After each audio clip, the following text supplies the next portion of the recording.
Brought to you by Aflac. Aflac, ask about it at work. The Red Sox and the Yankees. It's a rivalry that ignores the calendar, producing high drama no matter the time of year. And 2004 has been no different.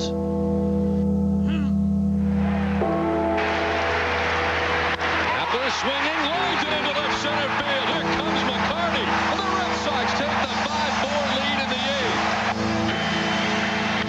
Driven in the air to deep right field. Back is Sheffield. The Red Sox win it. Aim and try to dump it in shallow right center, and it falls for a hit. Here comes Kepler to give them the lead. When Boston fans looked at this last Friday in September, there was hope that this series would be meaningful. Now they have their wish and an ace on the mound. Pedro Martinez has been a lightning rod in this rivalry, and he's made the Yankees a constant companion in the defining moments of his career. He struck him out. What a brilliant performance by Pedro Martinez. Tonight he stands on the doorstep of another of those moments as the Red Sox are staring at their last best chance to steal the division title away from New York. It's the Red Sox. It's the Yankees on a Friday night in late September at Fenway Park, and it's next. Hurricane! Ladies and gentlemen, boys and girls, welcome to Fenway Park.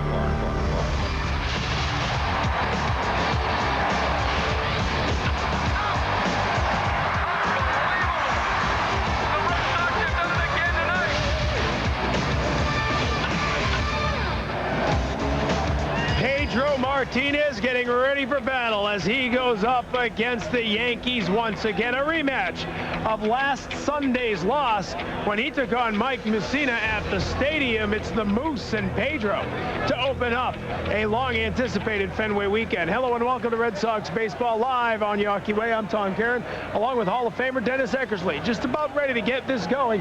I tell you what, you watch that open, you think you're getting ready for the Super Bowl. Every game between these teams has so much drama on the line. You wish they were a little closer, being 4.5 out, but if they sweep, we'll be talking about them getting this division again. But there's been a lot of excitement in this series. I mean, throughout, not just this year, throughout the years, but, this year, a couple of late inning excitement games, the home run off Rivera, winning last week against Rivera, and then there was a blowout, the last two games being blowouts. So hopefully back in Fenway Park, the Red Sox can get the excitement on their side of the ledger and blow them out a few games, and we'll be talking about getting this division. It's the final home series of the regular season for the Red Sox, and there you take a look at the Pedro Mussina matchup. It's all about Pedro going up against this vaunted Yankee offense. First pitch coming up next from Fenway Park. Mitsubishi is base. Gary Sheffield in right field. Hideki Matsui, the cleanup hitter and left fielder. Bernie Williams in center. Jorge Posada is the catcher, batting sixth. Ruben Sierra, the DH tonight. John Olerud at first base. And the second baseman, Miguel Cairo, will bat ninth against Pedro Martinez. Pedro Martinez making his team-leading 32nd start. He is 16-7, of course, trying to bounce back from the rough outing last time against the Yankees. 5 innings in that game, 8 hits, 8 earned runs, and Pedro allowed 3 home runs. As a matter of fact, he's allowed 5 in his last 2 starts. Last time out, Sean, this Yankee offense was very aggressive against Pedro, swinging a lot of first fastballs. We'll see how he adjusts to that tonight. And Derek Jeter will lead off. His average up to 293. And it's been a long and steady climb up to the verge of 300. He still has a chance to hit 300 this year, which is remarkable given that he was hitting 161 at the end of April, a month into the season. ESPN is broadcasting the game to a national audience. Apparently that's the reason for the wait. And now the folks nationwide are looking at what you're looking at. Red Sox and Yankees, and the first pitch from Pedro, a strike. First pitch at 7:07. 66 degrees, as we noted at game time. The breeze blowing out toward left at just 4 miles per hour. Chopped on the left side. Bill Miller throws him out. Miller stepped in front of Orlando Cabrera for the first out of the ball game. Let's give you the rest of the Red Sox defense. They're fourth from the bottom of the American League in team fielding at .981. Manny Ramirez, Johnny Damon, the 10th player award winner, and Trot Nixon in the outfield.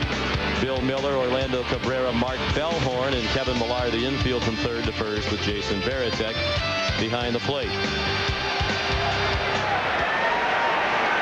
Alex Rodriguez to hit next. A-Rod at .292, 35 homers, 101 runs batted in. And he drills the first one from Pedro off the wall. A line shot about halfway up on the Green Monster. And Rodriguez hit it so hard he'll be held to a single. Well, you said it, Jerry. They were aggressive against Pedro last weekend, going up there swinging at the first pitch regularly. And Rodriguez didn't wait around for that one. Again, location. You see Varitek set up away for that fastball, and that fastball stayed on the inside part of the plate. And A-Rod puts it up against the wall for the base hit.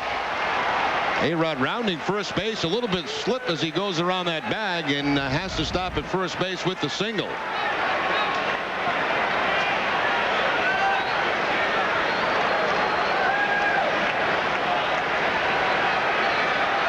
Gary Sheffield at the plate. Breaking ball missed. Sheffield certainly a candidate to be the American League most valuable player at .294. 36 homers, 118 runs batted in. He's fifth in the league in homers, fourth in runs batted in, third in runs scored with 114.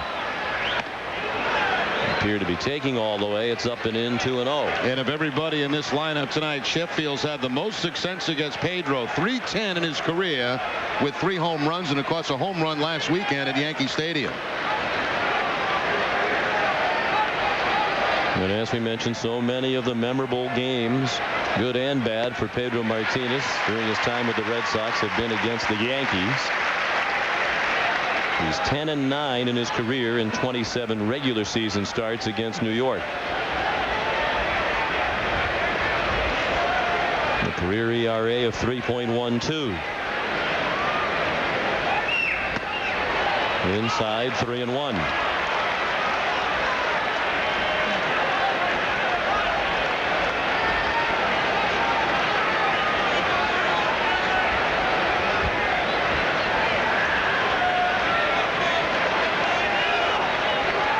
Not a big lead for A-Rod as he's held on by Millar. And Pedro throws over there anyway. And Alex will steal the base, 27 of them. An excellent ratio. He's been thrown out just 4 times. Yeah, the 2 guys at the top of the lineup, Jeter the 22, and he's only been thrown out 4 times. Ball 4, low and away. Pedro retired Jeter on a ground up, and then a wall single by A-Rod, a walk to Sheffield. 7 times for Pedro with back-to-back starts against the Yankees.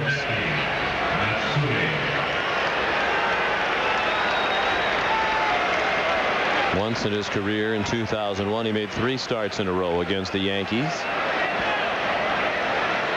The number's a little bit better the second and third time around, but it's unusual to see any graphic involving Pedro Martinez where the ERA is over 4. He has struggled from time to time in the first inning this year. And then he misses inside with ball 1 to Hideki Matsui, hitting .295. 26 homers and an even 100 runs driven in.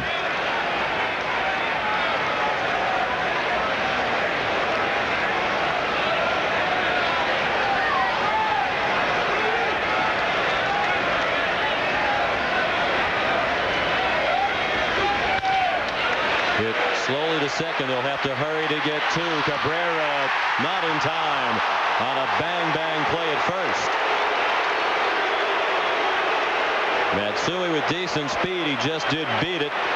On to third, Rodriguez, and Sheffield is erased 4-6. And Sheffield going into second base, trying to break up that double play. He makes Cabrera go about 2 steps toward right field, and that might be the difference at first base. Matsui hustling down that line and keeping this inning alive. And his teammates noticed that slide, which was close to being out of the baseline. The umpires nearly had the opportunity to make that an automatic double play. Now, those are the small things in the game, Sean. You know, if he just kind of lollygags in the second and give the shortstop a great chance to turn it over quickly, they get the double play. Hustling down there, trying to break it up, and it took just a little bit more time for the Red Sox middle infielders. And during this period of success under Joe Torre, that's been the way the Yankees have played the game, even superstar players like Sheffield. Bernie Williams took a strike. He brings a 4-game hitting streak into this one at 259. 20 homers. 67 runs batted in. He was 2 for 4 in their win yesterday against Tampa Bay. They picked up a game on the Red Sox. Good changeup by Pedro. They beat Tampa Bay while the Red Sox were losing here last night to Baltimore to push the lead back to 4.5 for New York. Pedro's thrown a couple of good changeups in the first inning. He got G to the ground out on the changeup. That's a good changeup to Bernie Williams. The crowd into it early, trying to help Pedro out of the difficulty here in the first. First and third with 2 outs. An 0-2 to Williams just outside.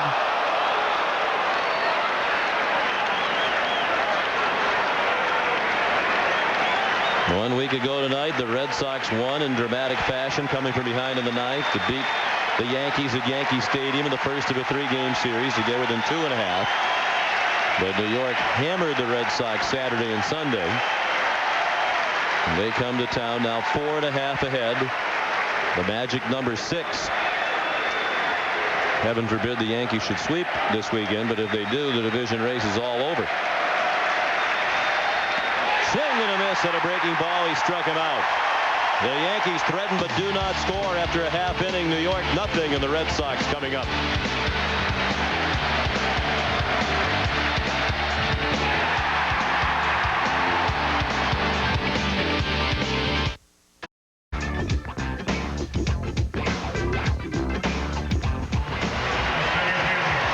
No score after a half inning. Pedro out of a jam in the top of the first. Now Mike Mussina gets ready to face the Red Sox. 3-game winning streak for Mussina, Tampa Bay, Kansas City, and last time a beautiful start against the Red Sox in 7 innings, 7 hits allowed, 1 earned run, a couple of walks and 8 strikeouts. Sean, that's the best I thought I'd seen Mussina throw in a long time, and their ace is got it cranked up as they head toward the playoffs. And he is clearly their ace right now. He hasn't been their best pitcher this year, but he's the guy you can most depend upon. El Duque's been their best, surprisingly so. Kevin Brown expected to be, but he's still coming back from the broken left hand. Just had pins removed from that left hand. Mussina quickly ahead of Johnny Damon. 0-2 if you missed the pregame ceremony on the field. Johnny Damon, the winner of the UPN 38 10th Player Award, received a beautiful new Volvo S40 from the Volvo dealers of New England. Lined out of play to the left, still 0-2. Johnny was very excited about winning that car. 307 is average. You can understand why he was the winner. A good choice. Certainly expect good things from Johnny Damon, but those numbers are clearly above and beyond what you'd expect. Yeah, I agree, Sean. You know, I thought maybe somebody like David Ortiz and Kapler, Bellhorn would all get votes. And they all did. And they all did. And Damon, of course, came out on top.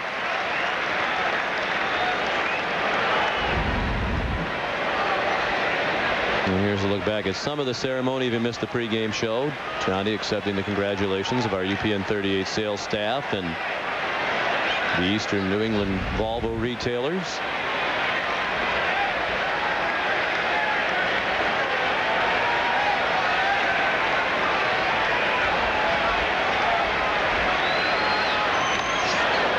What I'm told, when our pal Peter Chase from the Red Sox Public Relations Department told Johnny yesterday that he was the winner, there was an audible yelp. He was quite excited in the clubhouse. It really is an honor. I think the players who have been here know that this has been awarded for many years now, and to have the fans show in such a obvious way their appreciation for you has to be meaningful to any player. One hop spinner to second. Miguel Cairo throws him out. They're taking the Volvo back.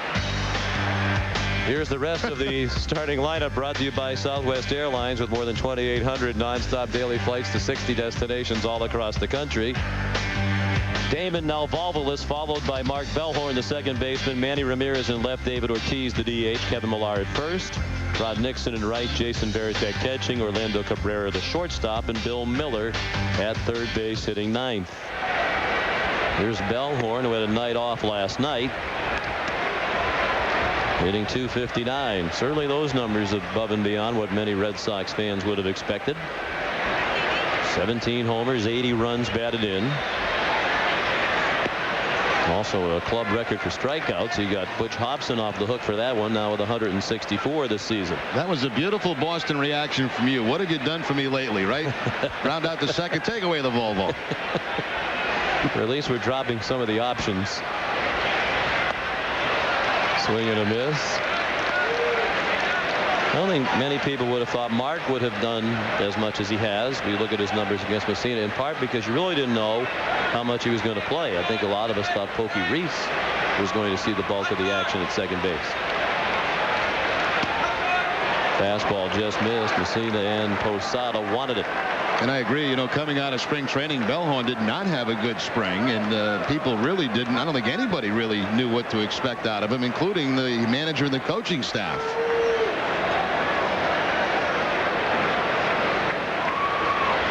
Now the 2-2, a swing and a miss. He gets away from Posada. He throws down to first, and plenty of time to get Bellhorn. Now that's not a good sign for Red Sox hitters. A couple of very, very good knuckle curves from Mussina, and that at bat to Mark Bellhorn. It's a knuckle curve here that'll put Bellhorn away. Posada has to chase it down, and eventually throws out Bellhorn at first base. But I'll tell you, that game last time, Sean, that he pitched at the stadium was one of the best I've seen from Mussina in a long time. And as I mentioned, I'm sure the Yankees are very excited about the way he's going lately as they move closer to postseason. You don't often see a major league hitter swing and miss a pitch as much as Bellhorn just did. That ball had tremendous movement. Super slow-mo in use on our telecast here tonight, and you can really see the spin of that knuckle curve. Fastball high to Manny Ramirez. There are the numbers Jerry talked about in that very impressive outing, as the Yankees won the rubber game of the 3-game series in New York last Sunday.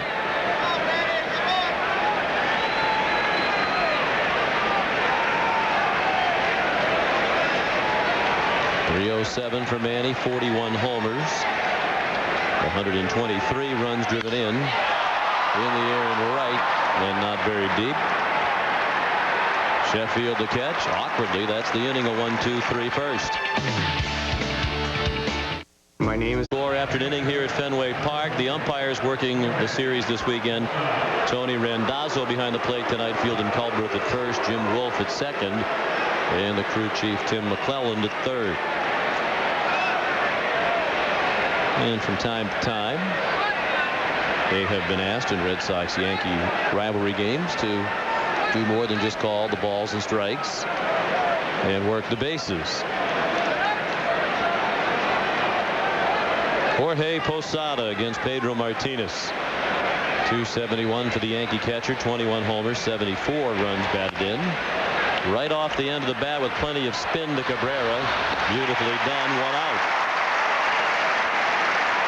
Well, your favorite young Red Sox fans will love Fenway 1-2-3, the Red Sox Wives' new children's book. The full-color hardcover book features original artwork by the Red Sox wives celebrating the highlights of a day at Fenway Park. Proceeds benefit the Jimmy Fund, Children's Hospital, and the Children's AIDS Program at Boston Medical Center. You can purchase your copy beginning October 1st at all Boston area Barnes & Noble locations or at www.bn.com.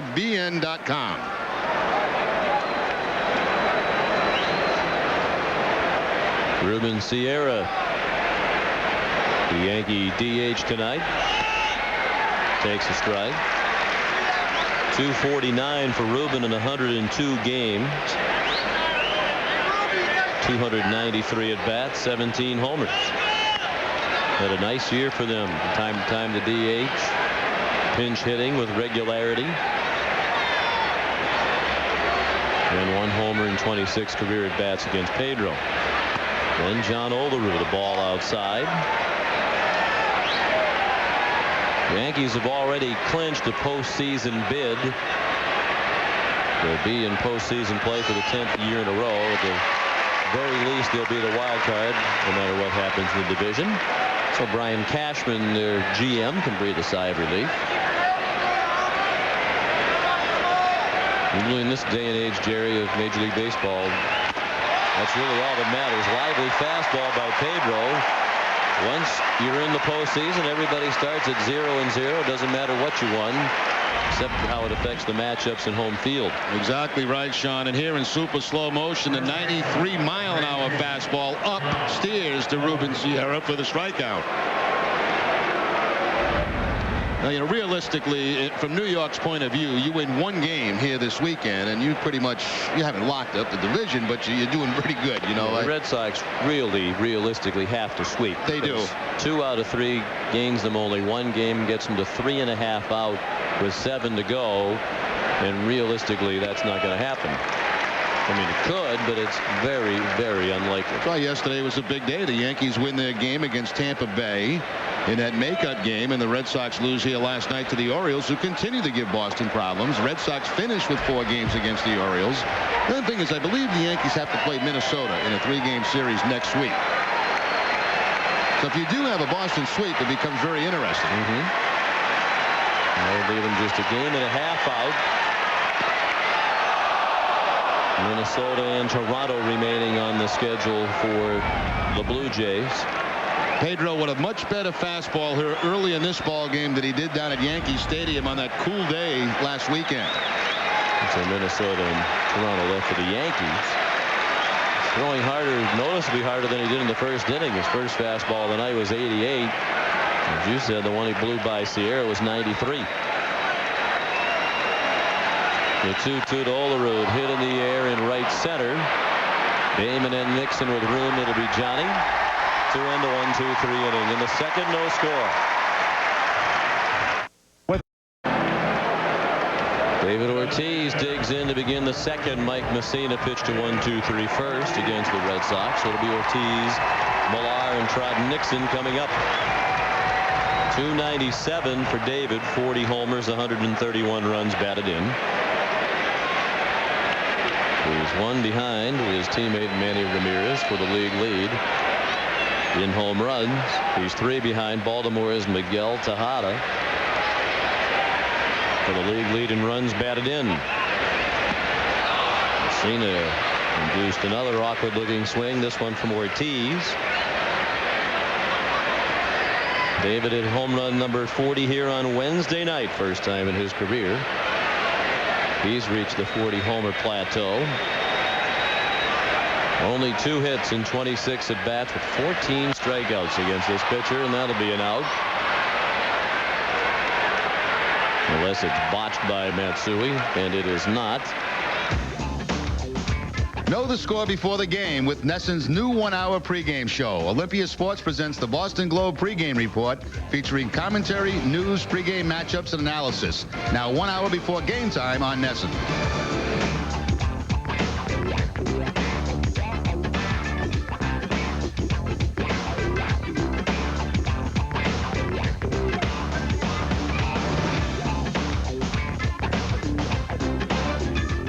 Texas to keep on moving. They've won 5 in a row. They just swept the Oakland Athletics in a 3-game series in Arlington, and not only did they sweep it, but they beat Mulder, Zito, and Hudson with Drees, Rogers, and Park pitching for them. Now, for me, Sean, I think for a while it was the Cleveland Indians, but the Texas Rangers have to be the story of the year in the American League, without doubt. And, you know, 6 games remain between Oakland and Anaheim. They could be knocking each other off, and Texas could slide right into that top spot.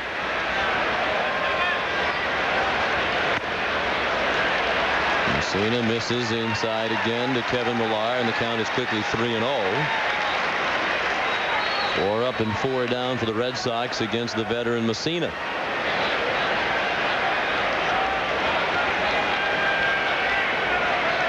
Seven for 21 against Mike Mussina for Kevin Millar. Takes a strike. Kevin's hitting .298.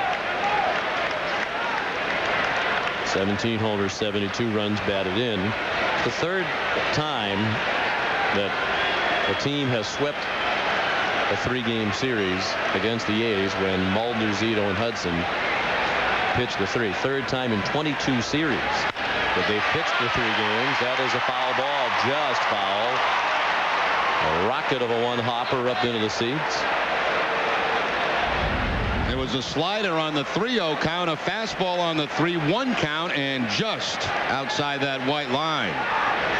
Well, Tim McClellan was pretty casual. He had a pretty good read on that the whole way. Barely budged as that line drive came fairly close to him. It's interesting. The Yankees have been doing their homework against the Red Sox. They know how much they swing at 3-0 counts. And Mussina, this time 3-0, had a slider for a strike against Kevin Millar. And he followed that up with the fastball. And quite often as we travel around, the Yankees have 2 advanced scouts, which is highly unusual. Most teams have 1. A lot of teams now just do video scouting off tapes and satellite.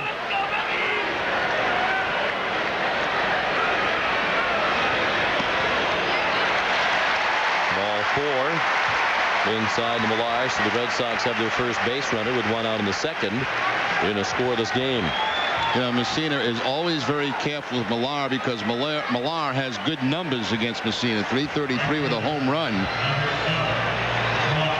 2 guys that do not have good numbers against Mussina, Manny and Ortiz, back to back.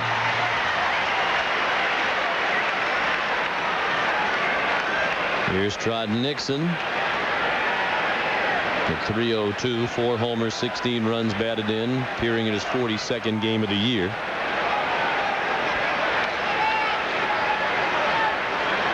Had a good series against the Orioles, 3 for 7, trying to dump that in right, and it will fall for a base hit. On the second, Millar, so the Red Sox have their first hit and have 2 men on with 1 out in the second. Change up to Trot Nixon, and for a guy really that does not have a lot of at-bats, and to be able to stay on a changeup like that in the first pitch is pretty impressive. Nixon has swung the bat very well since returning to the Red Sox lineup. Played back-to-back games this past week for the first time.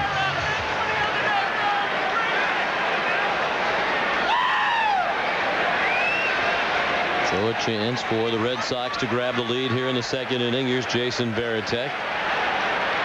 At 295, 17 homers, 68 runs batted in. He is due to hit a home run. Has gone 77 at bats since his last homer, which was on August 21st at Chicago off Cliff Polite. And he's also due to do something big against the Yankees. He has had big-time problems against New York this season. 0 for 10 last weekend with 8 strikeouts. 137 against New York this year. There are the numbers we were talking about. Just 7 for 51 against the Yankees.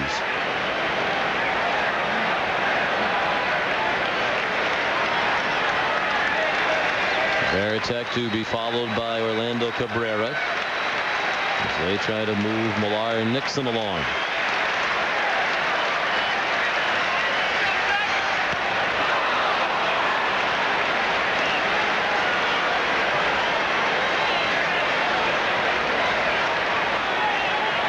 Varitek had some of the worst looking swings you'll ever see him have last Friday night at Yankee Stadium. Those swings and misses in this at bat, Jerry, look to me like a little bit more of an uppercut swing than you generally see from Varitek. And what they have done when they've got ahead of him, they go upstairs about letter high. See what they do here, 1 and 2. There's the high fastball again. See, that time he didn't chase it, but that's what the Yankees consistently have done against Varitek. Try to get ahead and get him out upstairs. Joe Torre with Mel Stottlemyre on the left of your screen, longtime Yankee pitching coach. Well, Javier Vasquez, who has struggled lately, pitching here tomorrow against Tim Wakefield, has also taken his lumps of late. Kurt Schilling on Sunday, strike 3 on the inside corner.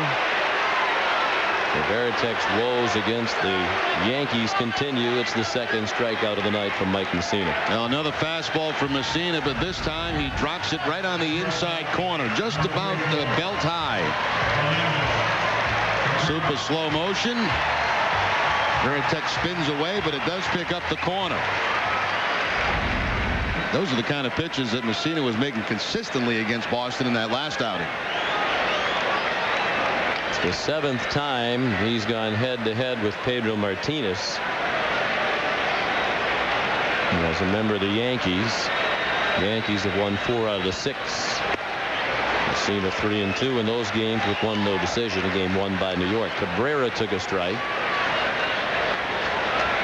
286 for Orlando in 48 games for the Red Sox. 5 homers, including a game winner in extra innings here a couple of nights ago.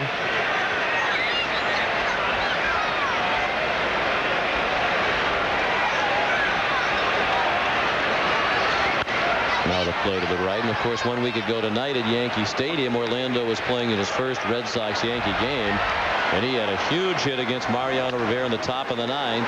A single through the right side that brought in Dave Roberts with the game-tying run. Johnny Damon followed with a bloop hit to bring in what turned out to be the winning run. It looked like the Red Sox had some momentum as they moved to 2.5 games within the Yankees. But then, as the old adage goes, momentum is only as good as your next day's starting pitcher, and Derek Lowe pitched poorly the next day. The Yankees wound up winning the last 2 games of the series. Well, my question is, what time did you get home? I know you drove home after that game. We got out of Yankee Stadium. Russ Ken, our esteemed producer, drove with me, and we left Yankee Stadium a little after midnight and got back to the hub of the universe at about 4. That's pretty late for you. We believe that Jorge Posada might have been struck by the follow-through there. It took a little glancing blow off the mask. I think it might have got him off that wrist, Sean, on the glove hand.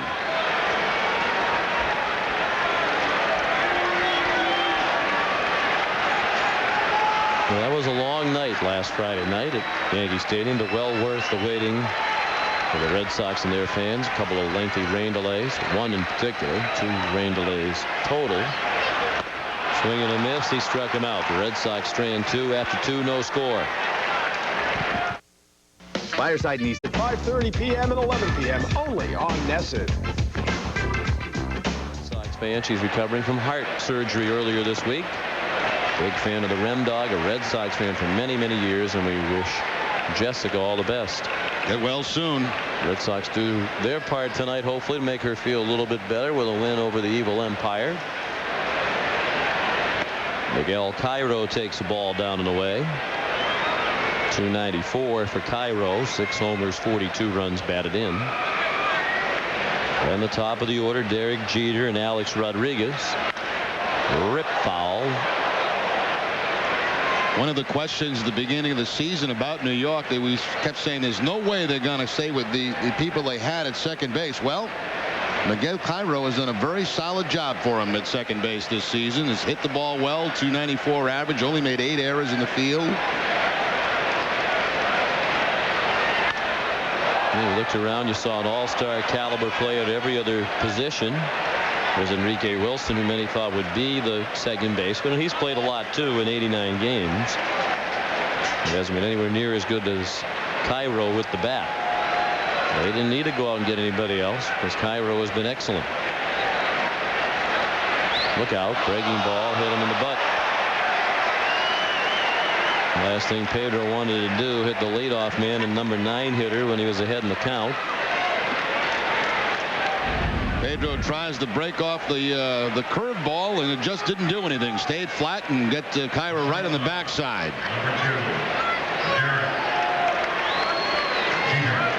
15th batter that Pedro has hit this year.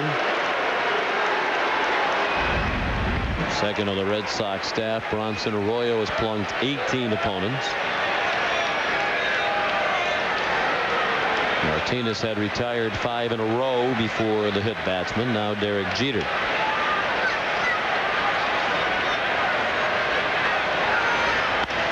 Now the play to the right.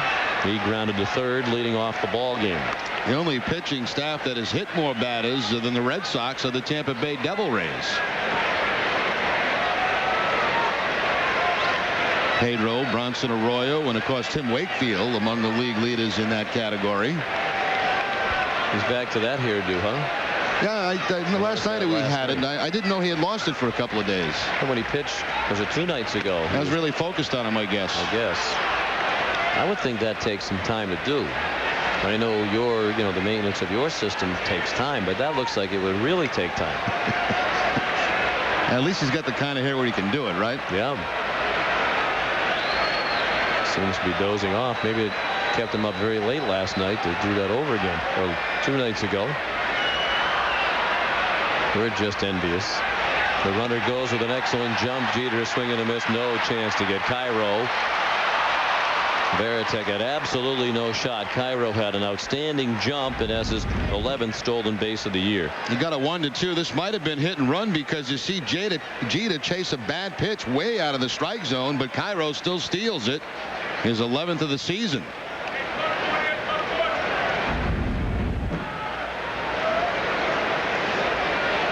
He's in scoring position with nobody out in a scoreless game in the 3rd inning.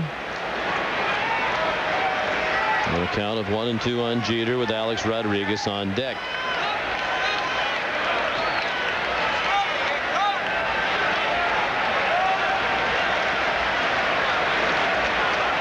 Jeter homered yesterday. Chops that foul. His 23rd of the season. 1 shy of his career high. 281 with men in scoring position. Pretty impressive at the top of the lineup. You've got Jeter with 23 homers, A-Rod with 35, and Sheffield with 36. And then Matsui, who has been moved up to the cleanup spot, with 26.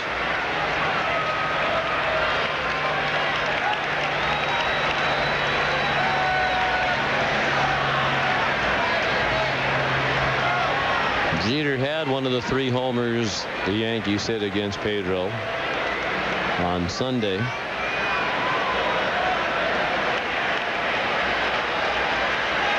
The Yankees have hit a major league leading 232 home runs this year. And that's 8 shy of their franchise record in 1961, which is a memorable home run year, obviously, for them. Pedro looked back Cairo and threw out Jeter. So the first out of the inning made by Jeter without advancing the runner. A good fastball there by Pedro. It's a 93-mile-an-hour fastball that had a lot of movement on it. Back in the hands of Derek Jeter. He jams him big time, and the ball goes right back to Pedro, so that runner at second cannot advance. See, Jeter there trying to move the ball to the right side, but that pitch was way too far inside to be able to get that job done.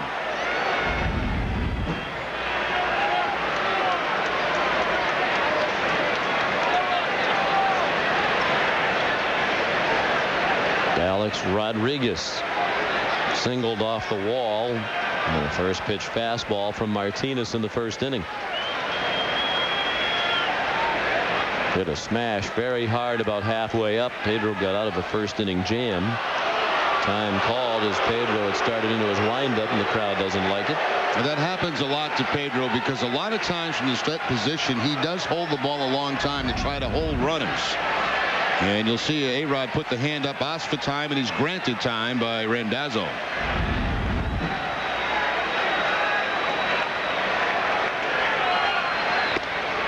Fastball outside.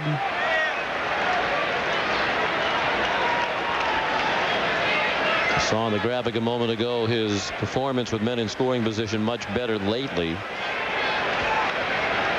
For a long time this season, his RBI total hasn't matched up with the high home run total because he hasn't driven in many runs without a homer. But that's been changing lately. A foul ball and a count of 1-1. Rodriguez is one of the 6 Yankees with at least 20 homers. That ties the franchise record. They also had 6 with 20 or more homers back in 1961. Sheffield, another of the 6 on deck. 232 home runs on the season for the New York Yankees. truly are the Bronx Bombers this season. Yeah, they are. They have 8 players with 15 or more home runs, matching the most by any team in Major League history.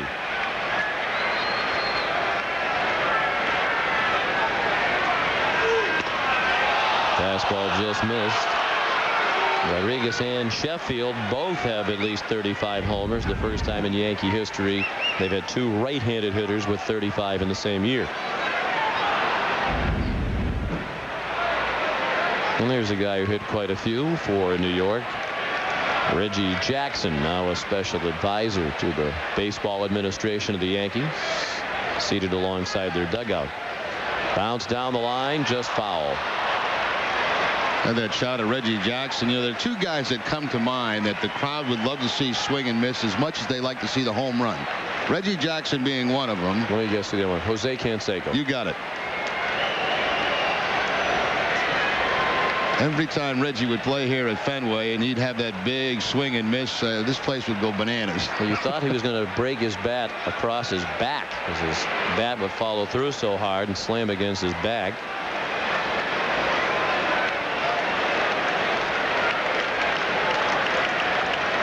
Well, like him or not, you have to respect the fact that he did earn that nickname Mr. October. Yes, he did. Many memorable hits, especially home runs in the postseason.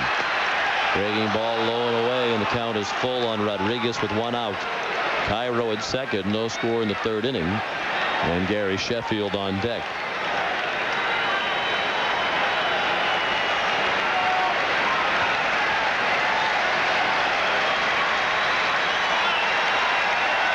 Bellhorn very close to Cairo. He's getting a very short lead as a result. Payoff pitch lined over the head of Bellhorn into right center, and that'll get the run in.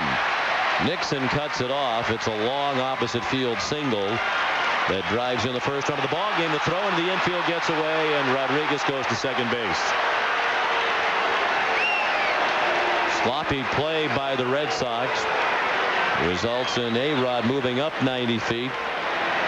That'll be a single and an RBI in there on somebody, allowing Rodriguez to move into scoring position. What a nice piece of hitting there by A-Rod. A 3-2 curveball that he takes to the opposite field. Now here comes the throw in from Nixon that gets over Bellhorn's head and by the glove of Cabrera. And you just can't make mistakes like that against this offense. That moves A-Rod into scoring position. And they did charge Nixon with the error, his first of the year, and the first tonight for either team.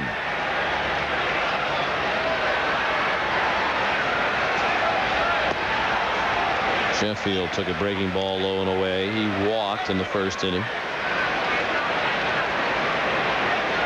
That really is a tough error for Nixon to get in the outfield. He throws the ball to second base. Somebody's got to catch that ball.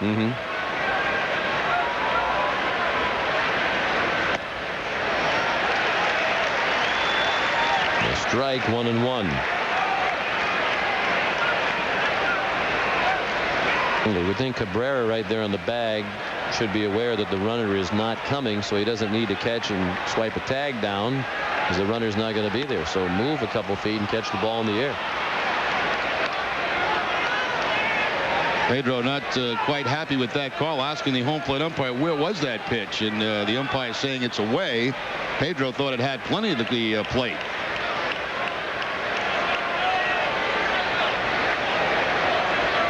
Just about the same infield defense for Sheffield as they had a moment ago for Rodriguez, with Bellhorn very close to the second base bag. Well, let's see if Pedro has a gripe. I think he does. What makes it look bad is the ball was supposed to be inside, and Veritek had to reach across the plate to catch it. Rodriguez takes off. The pitch is strike. The throw did not get him. Missed the tag. What a slide by A-Rod. He's out at third base, but he's going to take that hand and take it right above the tag of Bill Miller. Terry Francona is going to argue, but you could see Miller nod after the explanation from McCullen as if he agreed with the call. Well, actually, he is out, because the tag actually gets A-Rod in the stomach before the hand gets on the bag. But what the umpire is seeing is the hand come over the tag and get the bag. But when you see it on super slow motion like this, you can see the glove probably gets his chest before the hand does touch the bag. Now right there, I think he's tagged. Yeah, it's on the elbow or forearm, it looks like. Right. As that hand is still coming down, there's no contact with the bag with Rodriguez's right hand.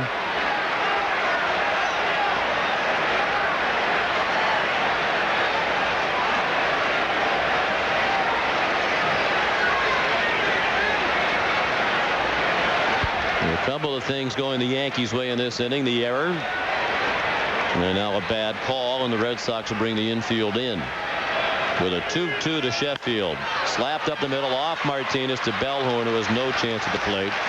A-Rod off on contact to make it 2-0.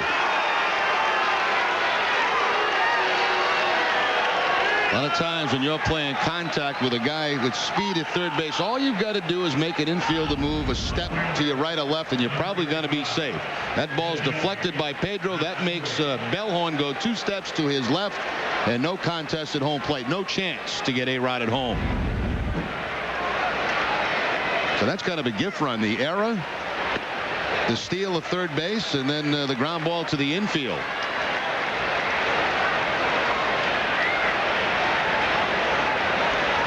Now 2 outs and the base is empty. And Matsui, the batter, with a count of 1-1. He reached on a fielder's choice in the first. The RBI for Sheffield is 119th, and there's a base hit through the left side. Matsui on with 2 outs. The third hit for New York. And all this starts with hitting the number 9 hitter in the lineup after Pedro was ahead of him. He tried to get a curveball that didn't break, hits Cairo in the backside, and that's when the trouble started. Instead of trying to pull him that time, Matsui goes to the opposite field to pick up the base hit.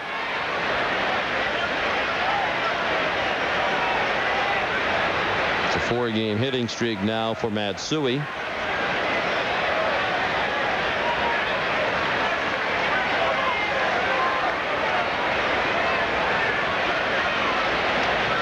And Bernie Williams nubs one foul right over the head of Varitek. He struck out to end the first.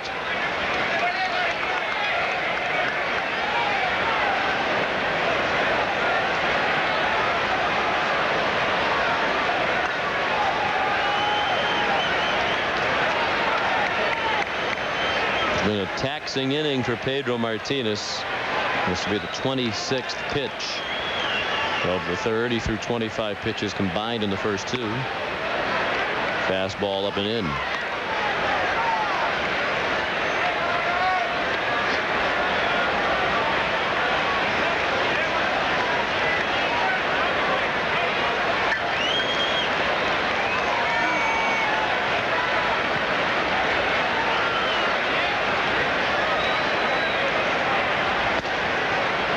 The ball up and away.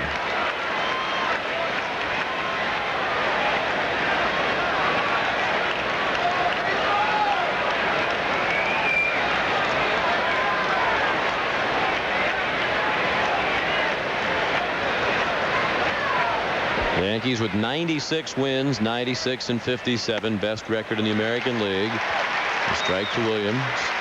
Only the Cardinals have more wins with 100. They're 4 wins away from 100 straight victories are the Yankees for the 3rd year in a row. If they do, it'll be the first time in franchise history they've had 3 straight 100-win seasons. Fastball missed.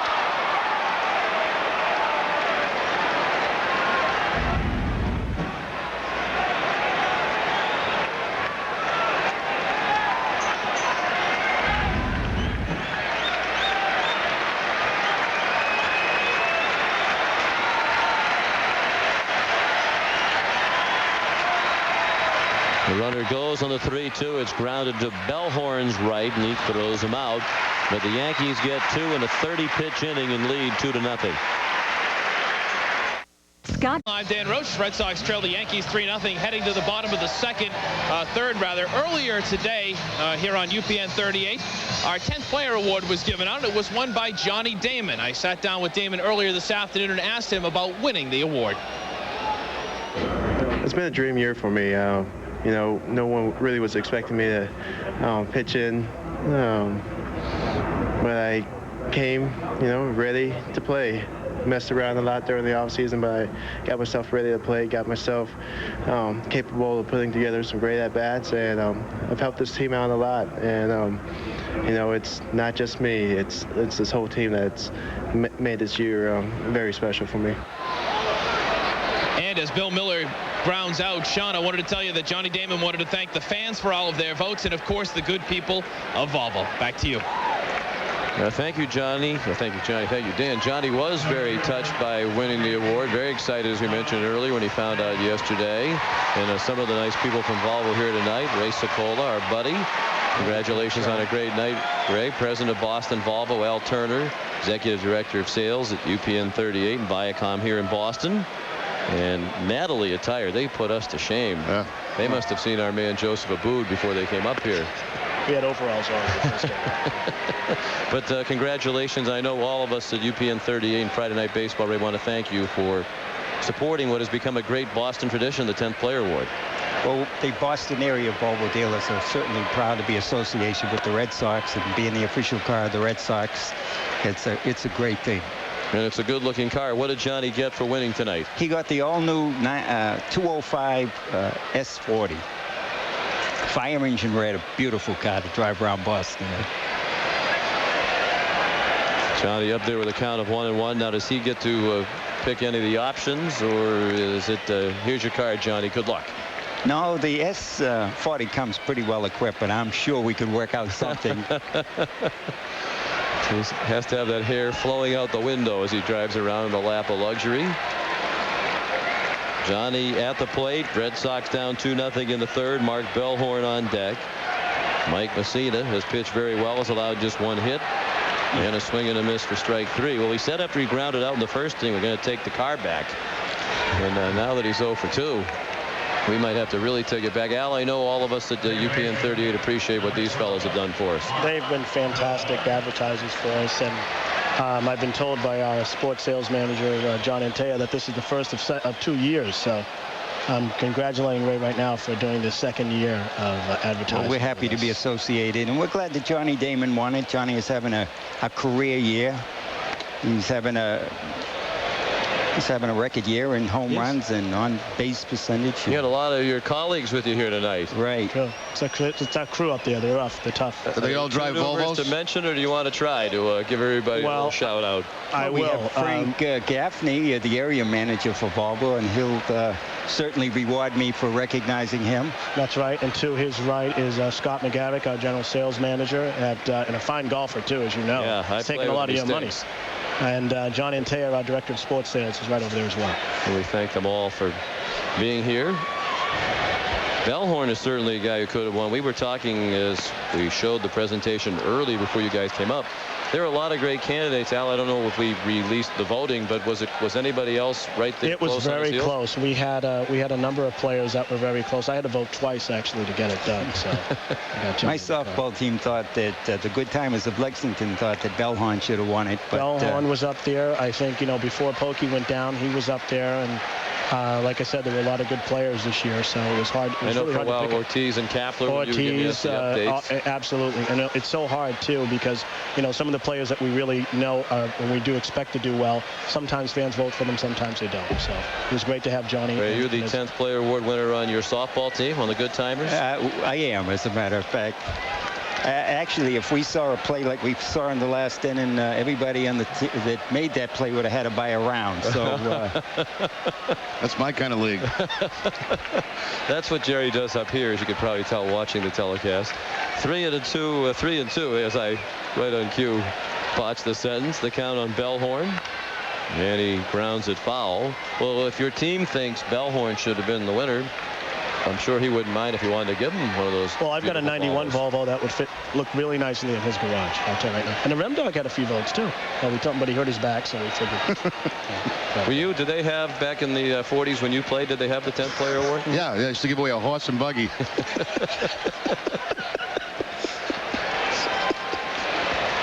Here's another payoff pitch to Bellhorn. It's ball 4. Kind of a typical start to the night for Mark. A strikeout and a walk. Well, gentlemen, thank you. We appreciate, as we said, very much the ongoing support of the Volvo dealers. And Al, thanks for all you do for us. Very welcome. Thank you. Appreciate it. Okay. Al Turner and Ray Sokola here on a very special night. It's become a great annual tradition, obviously, the UPN 38 10th Player Award ceremony. And I think we set another attendance record here tonight with all the salespeople and Volvo dealers up here tonight. We're delighted to have so many nice people in the booth. Manny, swing and a deep drive, way back in left and gone over everything to tie the game at 2.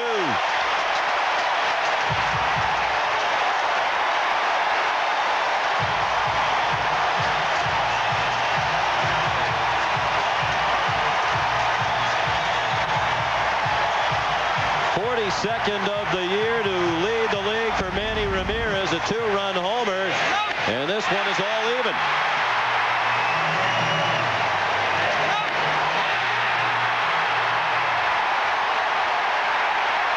Manny Ramirez does not carry a high batting average against Mussina, but he does have now 5 career home runs. That was the knuckle curve, and with 2 outs, Ramirez has his 42nd home run of the season. He'd been in the home run drought nearly 2 weeks since his last homer on September 11th at Seattle off Jamie Moyer. 43 at bats between home runs for Manny. He really hadn't made a loud noise all night against Mussina, but that was a bomb. And credit Bellhorn with a tough at bat to work that walk on a 3-2 pitch and keep the inning alive. Yeah, that's a surprising thing because, you know, Mussina walks very few guys throughout the course of the season. He's got a couple in this game tonight and a big walk by Bellhorn with 2 outs to give Manny the chance to hit that 2-run home run.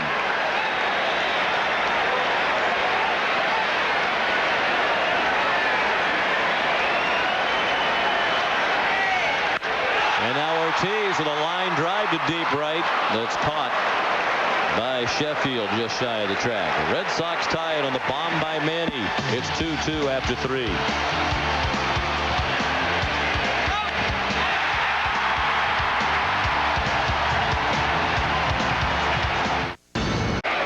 With Mark Bellhorn aboard, it has tied the game at 2 as we go to the 4th. Manny's 42nd homer of the year.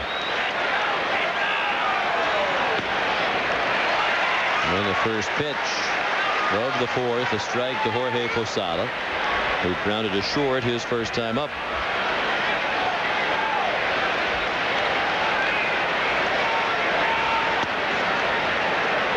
And a ball. Posada, then Sierra and Olerud.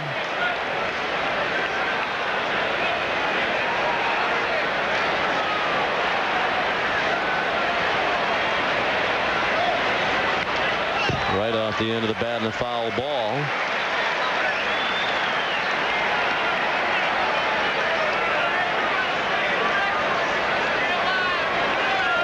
One and 2.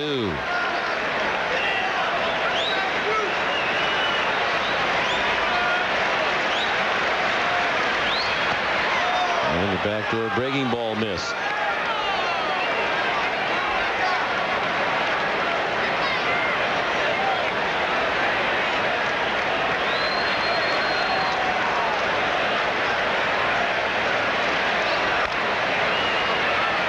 Topper over into the Red Sox dugout.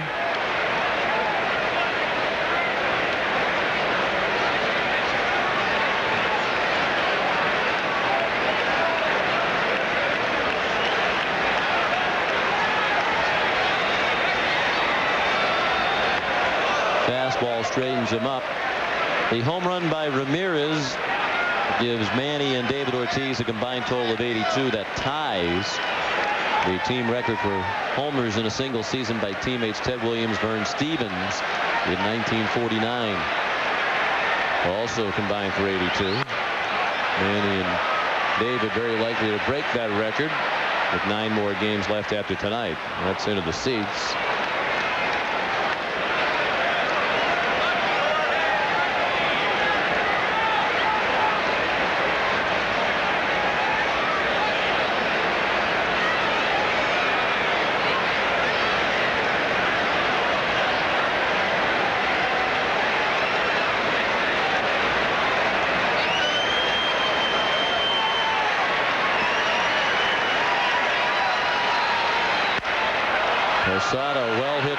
center. Damon drifting back onto the warning track to make the catch.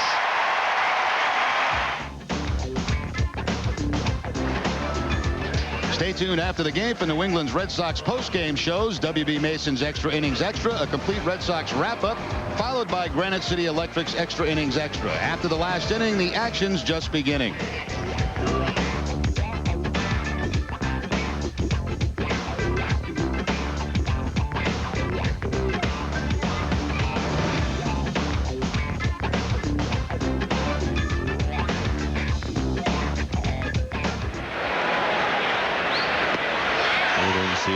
Slashing swing and a miss.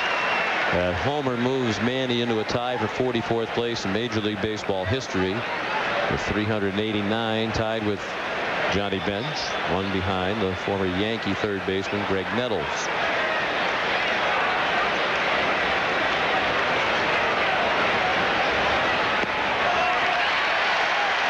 Sierra didn't like it. It's a strike. He struck out his first time up. Yeah, we've seen a change too from Pedro in this outing. He's starting the Yankee hitters off with some change-ups, some curveballs, a different approach than last time out. Starting Sierra in this at bat with a change-up and puts him away with a change-up. That's the third strikeout for Martinez. The second time Sierra has whiffed. 2 down here in the 4th. 3 pitches, the last one on the 0-2 count, a changeup from Pedro, and no contact by Ruben Sierra. Got him on a fastball in the first inning, excuse me, his first at bat, and now the changeup in his second at bat.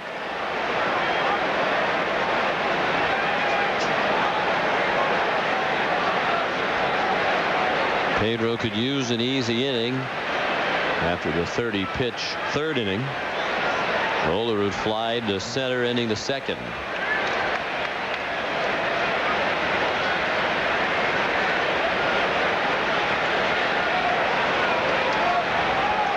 One ball on Olerud.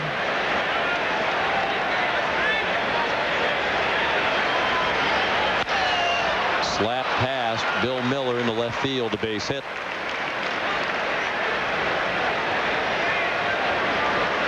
Four hits against Martinez.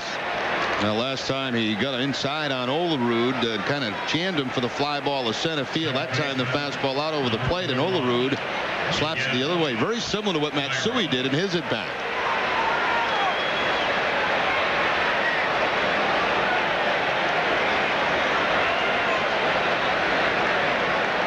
Miguel Cairo hit by a pitch last inning as the leadoff hitter. He stole second and scored the first run. Each team scored twice last inning. Cairo a pop-up. There appears to be room for Millar, and he took a circuitous route and did not catch it. Started off in the wrong direction, head directly toward the Red Sox dugout, and if you look at the breeze, and it's not a strong breeze tonight, but it is blowing out toward that left field wall, so that's going to bring that ball back toward the field of play.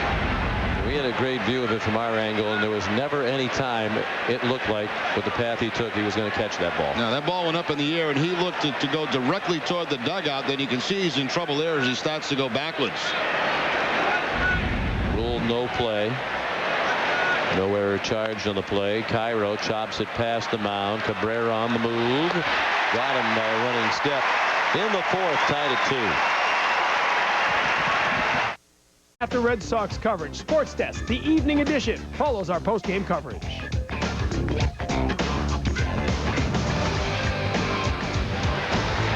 Sean McDonough, Jerry Remy, Dan Roach at sold-out Fenway Park.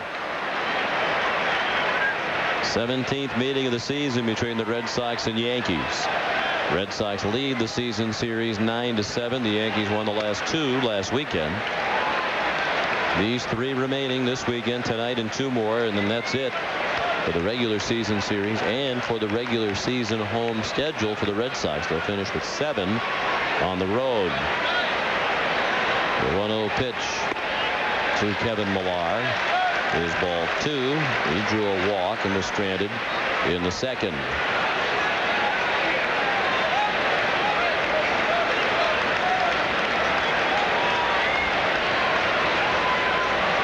Millar, Nixon, and Veritek trying to give Pedro Martinez the lead. Pulled foul past the Yankee dugout. Because of the interest in this series, of course, a lot of media here, and down that third baseline, they've had to add some positions for those cameras, those big cameras. So less foul territory here at Fenway now for this series. Strike on the inside corner.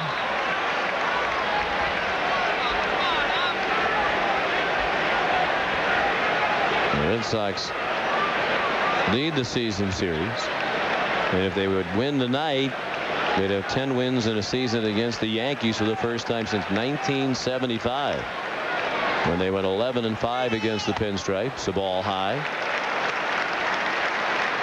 and a full count on Millard.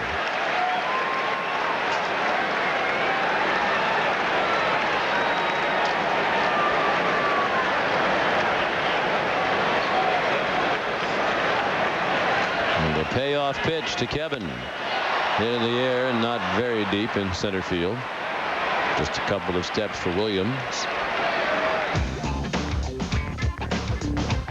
Sunday nights on Nesson, the Mad Fisherman Charlie Moore takes over to bring you Nesson Outdoors from 8 to 11 p.m. each Sunday night. Charlie will take you through the best outdoor programming that New England has to offer. So don't miss the Mad Fisherman Sundays on Nesson.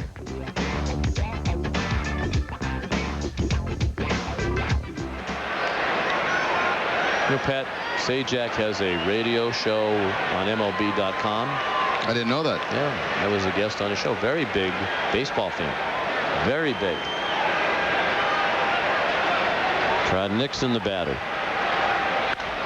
He hits a deep drive to right, way back by the Yankee bullpen, and gone over the bullpen and into the bleachers.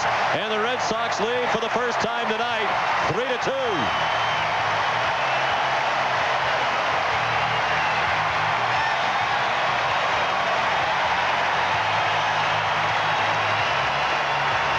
Now this looked like a cut fastball from Mike Mussina down and in on Trot Nixon, and Nixon loses it in a hurry. Little spin on it, down in the zone, about thigh high, out over the plate, and Nixon picks up his 5th home run. So Trot 2 for 2 in this game. The single on a changeup in the second, now the home run. And he came into the night just a 167 career hitter against Mike Mussina, without a home run and 54 career at-bats against this pitcher. Red Sox have just 3 hits, but 2 of them have been homers. All the run scoring coming on the 2-run homer by Ramirez, and now the solo shot by Nixon. There's what Trot has done since coming off the disabled list. He's given them a huge lift in those 13 games. Cairo, a snap throw to get Veritek, who's 0 for 2. 2 down here in the 4th. Actually, 2 guys, Sean, with low averages hitting home runs. Manny Ramirez with the home run at 183 hitter. And you mentioned the numbers for Nixon. Nixon, his first career home run off Mussina. Ramirez picked up his 5th. I'm surprised Trot's career average is so low against the Yankees, not just against Mussina, but 225 against New York. I remember a lot of big hits. Yeah, especially against Roger Clemens. Yeah. Remember that big home run, 6th career homer against the Yankees for Trot, but that's in 260 at-bats. The Red Sox have come from 2-0 down to take the lead.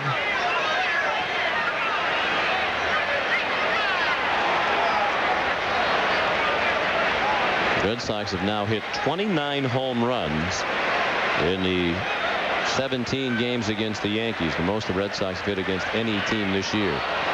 Swing and a miss by Cabrera, 0-2. Orlando struck out in the second.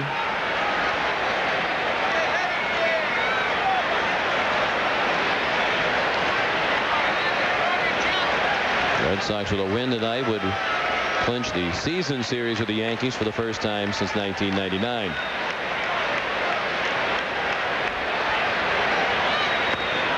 Just outside.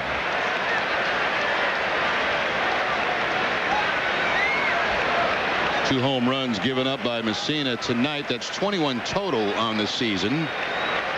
Plus, Mike did spend some time on the disabled list also.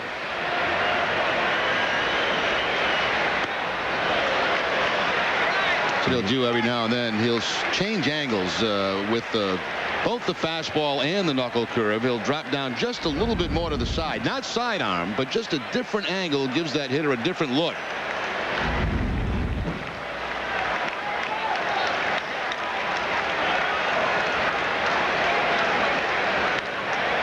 Two-shot foul. We mentioned earlier this is the 7th matchup head-to-head for Martinez and Mussina.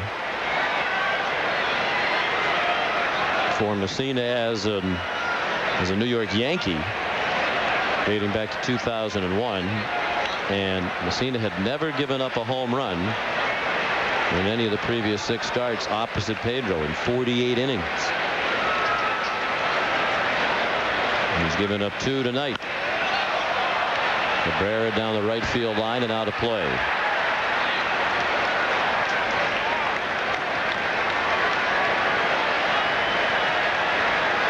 We mentioned earlier 7th time head-to-head with Mussina, a member of the Yankees. The Yankees have won 4 of the 6. The one no decision was won by New York. And Mussina's been outstanding. That ERA down around 1. Cabrera making him work here. Still 2 balls and 2 strikes.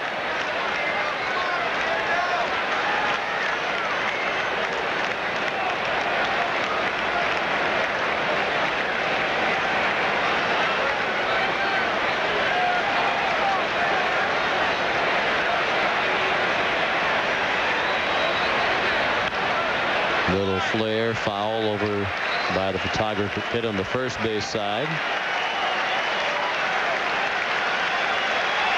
This will be the 9th pitch thrown by Mussina to Cabrera in this at bat, and the 66th pitch of the night for the man they call Moose. A Stanford graduate, graduated in 3.5 years. And a pop fly in shallow left. Matsui ends the inning with a homer by Nixon, following the homer last inning by Ramirez. And the Red Sox lead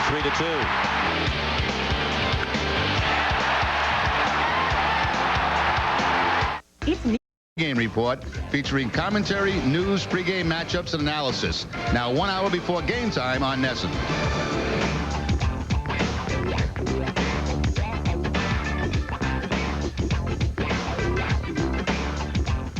Diving spot, a stop by Bill Miller on Derek Jeter's bouncer. And then he threw him out. Nice play on the first pitch of the inning. Now the curveball from Pedro Martinez, and Jeter jumping on the first pitch right down the line, and Bill Miller, who was about even with the bag, goes into the dive. Able to get himself back up, make that throw to first base, and get Jeter.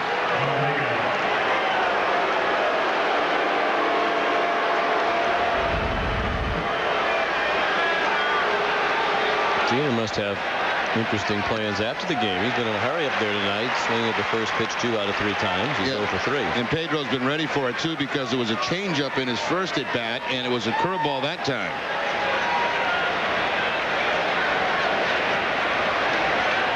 Alex Rodriguez with 1 strike and now a ball. It hasn't been an easy ride for Pedro at this point. Rodriguez was 2 for 2 against him, an RBI single. And a single back in the first. Only 1 1-2-3 inning for Martinez. Now ahead of A-Rod 1-2. It was a curveball, and A-Rod got the base hit on a drive and a run, but not this time. Now no contact on that breaking ball.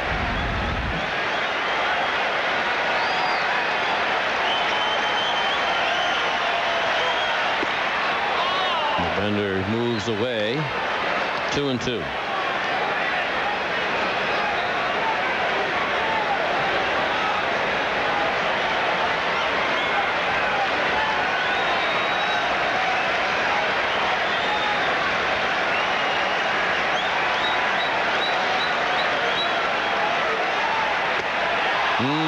Just missed. Veritek brought it back, trying to sway Tony Randazzo, but it didn't work. Well, he chased a pitch like that earlier in the count. With 2 strikes, he stays off it. See Veritek trying to pull that back on the corner.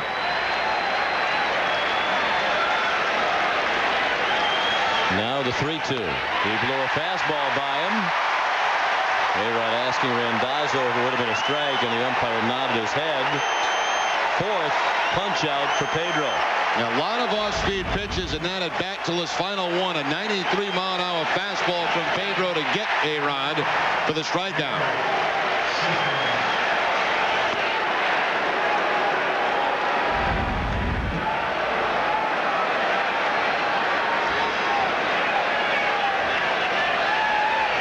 Now Sheffield, who has walked and grounded out. He picked up an RBI with a ground out. He grounds another one to short, and Millar did maintain contact with the bag for the out. An 8-pitch 1-2-3 inning for Pedro. In the fifth, 3-2 Red Sox.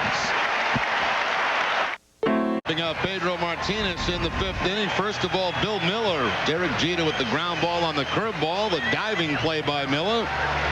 And then Cabrera on the ground ball by Sheffield. A nice play by Kevin Millar. High throw, but he gets back on the bag with the toe before Sheffield gets there.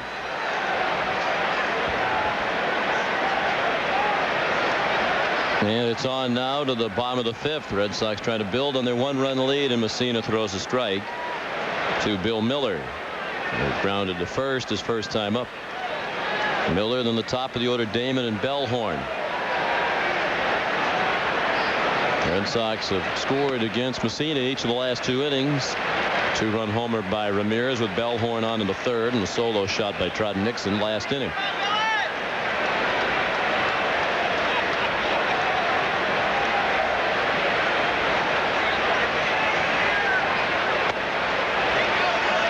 The ball low.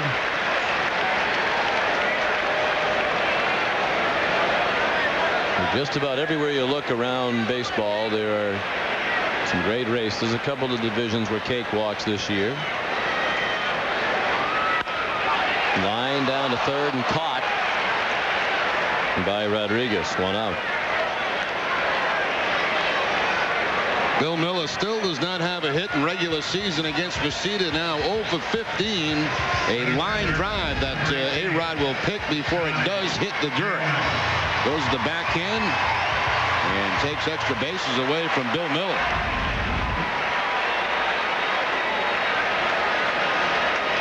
Those who have watched them play all year say he has played close to a Gold Glove caliber third base. Yeah, I was asking that question. We were in New York last weekend to some of the people that I speak with about the Yankees who follow them all year. And they Mr. said, Steinbrenner? Yeah, I called what's his name? George, yeah. And they said at the beginning of the season he was playing a Gold Glove caliber third base, and then he kind of tailed off a little bit. He does have 13 errors on the season. Plus Chavez is the perennial Gold Glove winner down at third base. He also had a good year defensively. Eric Hinsky up in Toronto.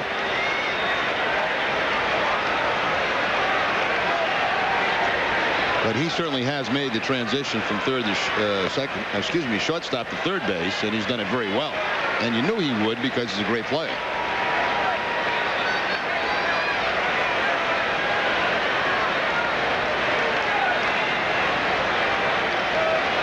One and 2 on Damon, the UPN 38 10th Player Award winner, presented with his Volvo before the game tonight. He's grounded to second and struck out tonight.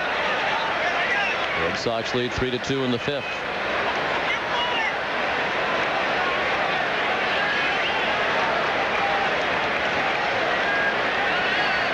There's plenty of attention to this series. The Dodgers and Giants separated by a game and a half in the National League West. They're going at it this weekend. Damon hits it in the air. It's slicing away from Bernie Williams. Long run onto the warning track to make the catch. Wade Boggs, Dennis Eckersley, and Bruce Hurst highlight the Red Sox Hall of Fame class of 2004, which will be honored at the Red Sox Hall of Fame dinner Wednesday, November 10th. The gala event will be held at the New Boston Convention and Exhibition Center, with proceeds benefiting the YMCA of Greater Boston and the Red Sox Foundation. Tables are now available for purchase. For more information, log on to redsoxfoundation.org. That is always a great night, and they are certainly 3 deserving additions among the others who will be enshrined in the Red Sox Hall of Fame this year. Mark Bellhorn walked with 2 outs in the third inning and scored on the Ramirez homer. He struck out in the first. 77th pitch of the night from Mussina, ball low.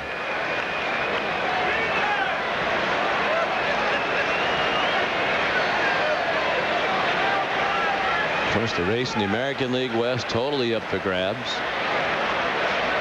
You would still have to like Oakland, wouldn't you, Jerry? They're 2 ahead of Anaheim in Texas. Anaheim with a lot of injuries and some key injuries now, and you wonder just how much Texas has left in the tank. It looked like they were falling off the map there for a little while, and they battle themselves back again. It's almost like an NBA game where you battle back hard, and how far can you take it? Well, if you do it based on the team that has the momentum right now, it's Texas. And they could certainly help their cause if they could throttle last place Seattle this weekend while Oakland and Anaheim go head to head. We'll also be watching Ichiro very carefully in that series. In Seattle, he needs 10 hits to tie George Sisler's single-season Major League record at 257. Another 2-out walk by Bellhorn. The last time it was a key walk, as Manny followed with the home run over everything and left that tied up the ball game. And here comes Manny again, and this is a look back at his home run. Looked like a hanging knuckle curve.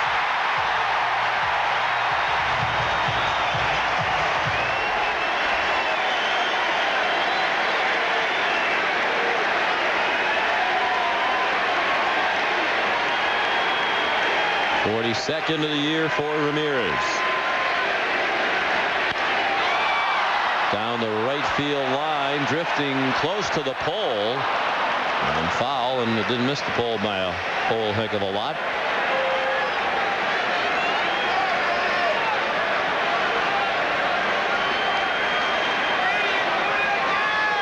But that MVP balloting is going to be tough. I think the thing working against Ramirez and Ortiz is that their teammates, they could split the quote-unquote Boston vote. Well, I think guys that are going to get votes are going to be Manny, Ortiz, Sheffield. I think Johan Santana will get some votes. I think Rivera will get some votes. Mariano Rivera. Guerrero.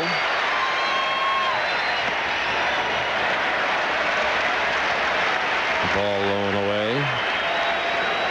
And here's a look at the obvious contenders.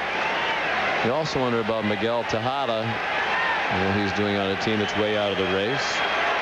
He's had an excellent first year with Baltimore.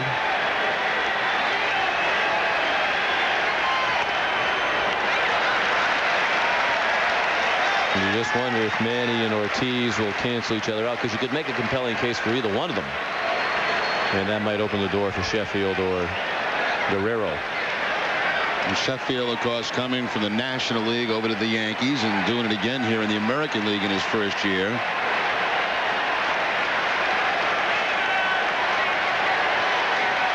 The 2-1 to Ramirez. Hammer toward the triangle. Williams streaking to cut it off, and he does.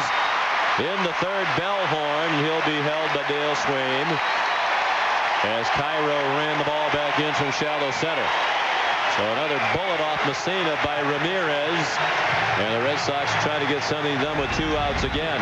Now, Manny had gone into a little dip, but has showed signs recently of coming out of it, especially here tonight against a guy that he usually has trouble against. It was the curveball for a home run. This time the fastball to right center field. And Bernie Williams does a pretty good job getting over there quickly, keeps it in front of him, and that means Bellhorn has to stop at third base. But again, Bellhorn drawing the walk with 2 outs and giving Ramirez a chance to hit. Mel Stottlemyre out to the mound. No action in their bullpen. Mussina at 84 pitches.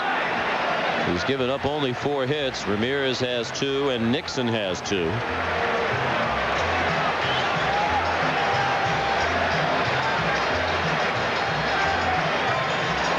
And it's a little thing, but watching that play, it was great to see Bellhorn running hard into third base, undoubtedly realizing he was likely going to be stopped, but running hard to give Dale Swain the option to wave him in should the Yankees have botched the relay play, which they did not. That's what you should do as a base runner. Yeah. Hard until you stop. You see it so often where base runners handicap the play, assuming it's going to be made cleanly, and then they're not in position to take advantage of a mistake. Here's Ortiz. He's flying to left, and last time up line to deep right. On a play to the left. 296 for David with the 0 for 2 tonight. If he could get it above 300 and both he and Ramirez finish above 300, they would be the first teammates to hit 300 plus with 40 homers and 100 runs batted in the American League in the same season since 1931. And Babe Ruth and Lou Gehrig did it. That's nice company to be in. Yeah, that's not bad at all. It's amazing what these two guys have accomplished this season.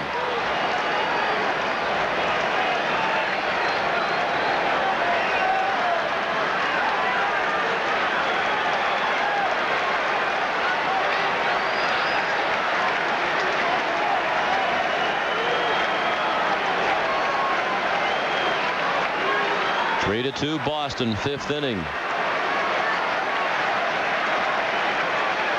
Runners at the corners with 2 outs. And a 1-1 pitch to Ortiz, fouled back to the backstop.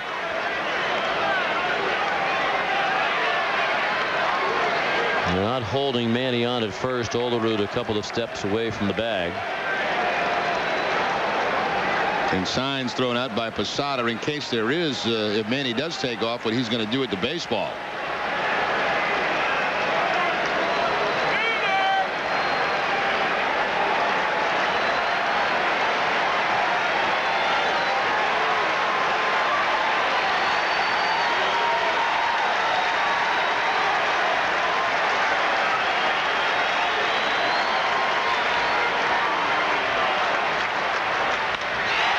A deep drive way back and right.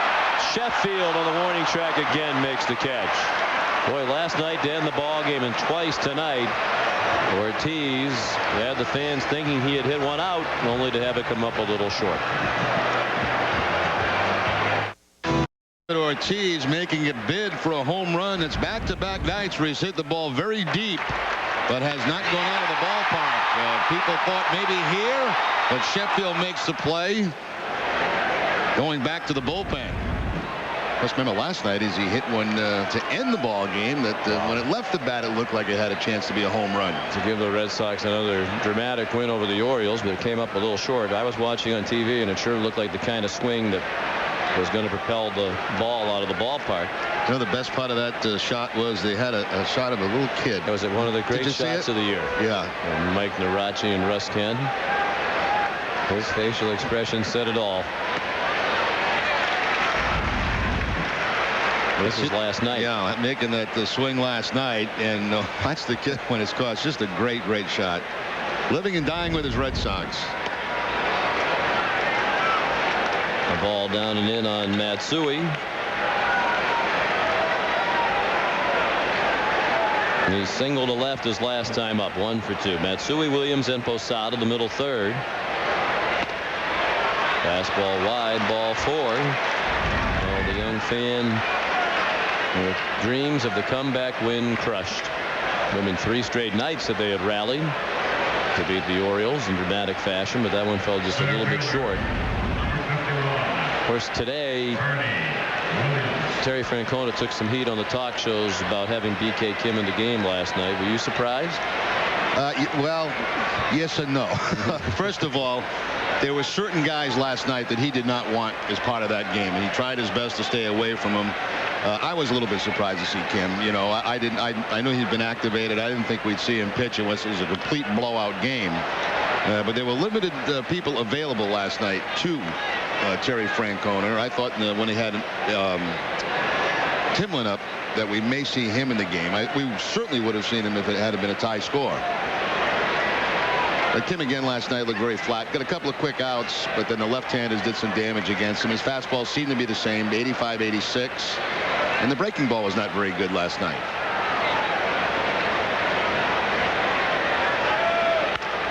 Williams stings one over the head of Bellhorn into right center. Matsui will go to third. Williams hustling towards second, and the throw from Damon is too high. It took Cabrera off the bag. A hustle double for Bernie Williams. And the Yankees are in business here in the 6th with second and third and nobody out. Bernie Williams hustling right out of the box. It looked like it was just going to be a single, but he hustles this ball into a double as he sees how far Damon has to go, and they will challenge the arm of Johnny Damon. There's Bernie cutting first base, and all of a sudden that quickly nobody out in second and third for New York. 400th career double for Bernie Williams. 28th this season, 400 in his career. 4th in Yankee history. Babe Ruth is 3rd with 424. And now the tying run is at 3rd for New York. Go ahead run at 2nd and nobody out. And Posada takes the ball up and in. Jorge is grounded to short and fly to center. The infield back for the Red Sox. The outfield more or less straight away.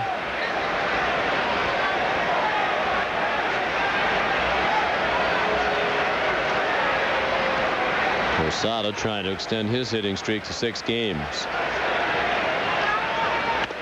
Strike. Fastball on the inside part of the plate.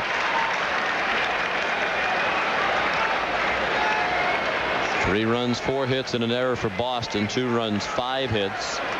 No errors for New York. The Yankees with Matsui at 3rd and Williams at 2nd. Nobody out. A ball and a strike on Posada.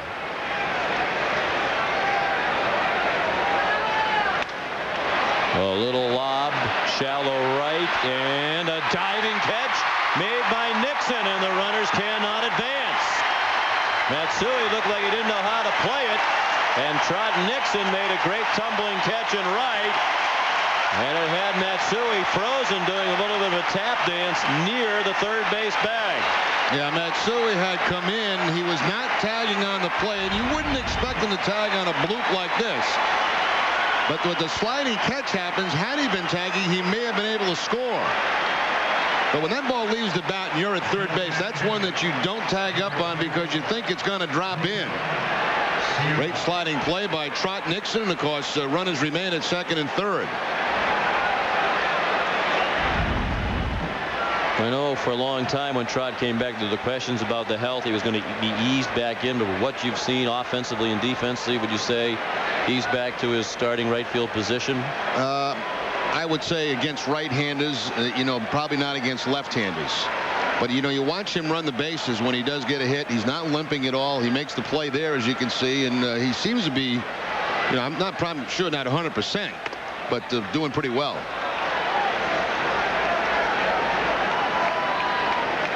Terrific catch for the first out of the inning. The runner still at 2nd and 3rd. The lead still 1 for Boston. Sierra has struck out twice. He took ball 1 inside. Sierra with John Olerud on deck. Martinez working with the bottom part of the order here. Sierra, the number 7 hitter.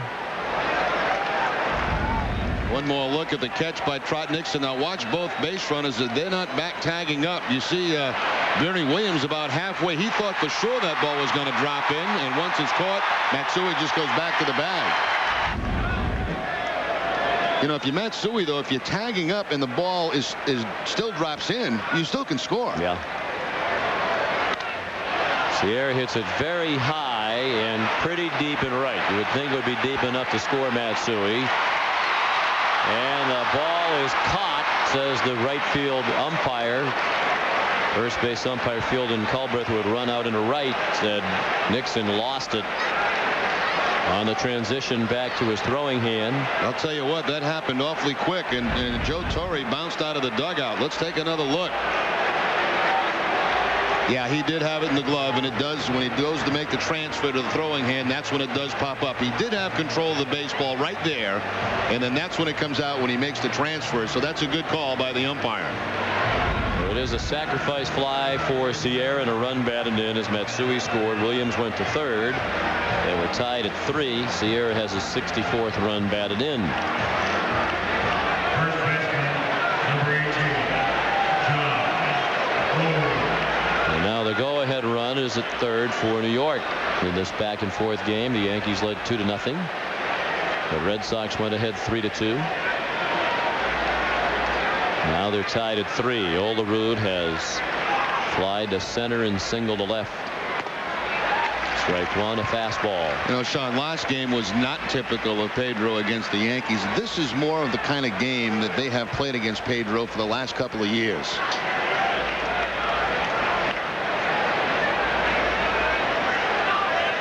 Scratch and claw, stay close.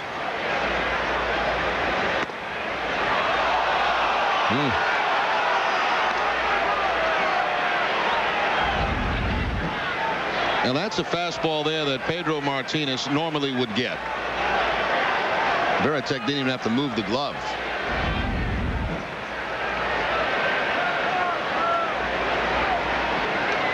The 1-1 pitch. Hit past Martinez. Cabrera slides to stop it. Throws to first for the out. Excellent play by Cabrera. The Red Sox were fortunate. It's a slow runner Olerud going down that line. The Yankees get one to tie it, and they're tied at 3.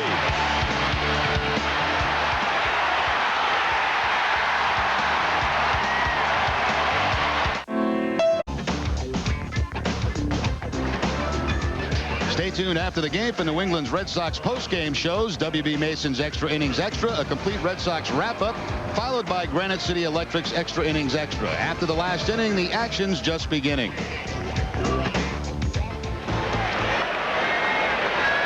3-3 ball game, 6th inning. Typical Red Sox Yankee affair, and a breaking ball for a strike to Kevin Millar. Kevin has walked and fly to center. Then Trot Nixon and Jason Veritek. Very few 1-2-3 innings in this game. Mussina pitched a 1-2-3 first. That was the only 1-2-3 inning for him. Pedro's had 2 1-2-3 innings, the 2nd and 5th.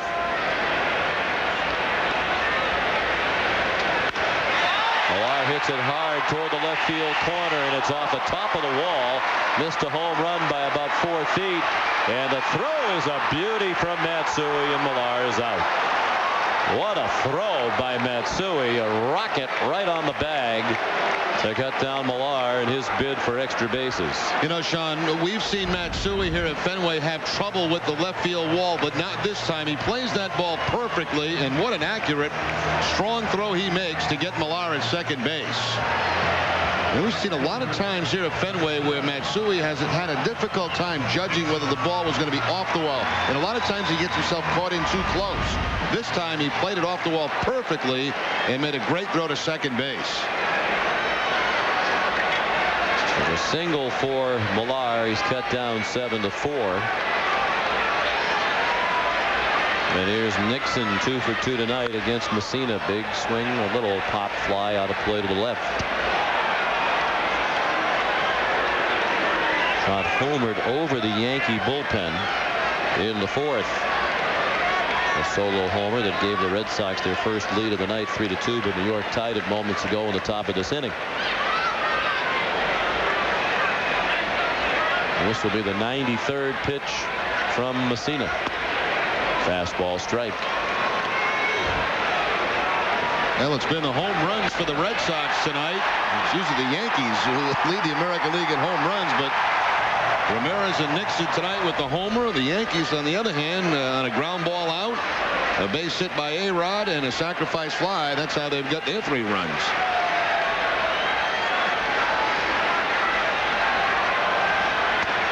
Fastball just inside.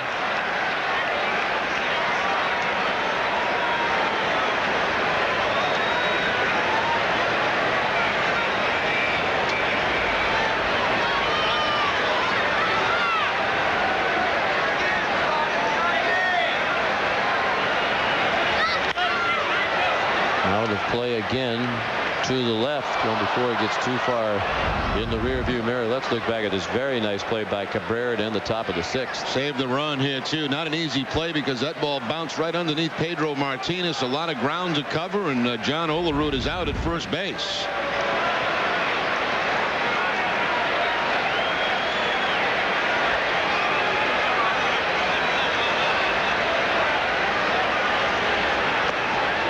In the dirt, Nixon stayed off it. 2-2.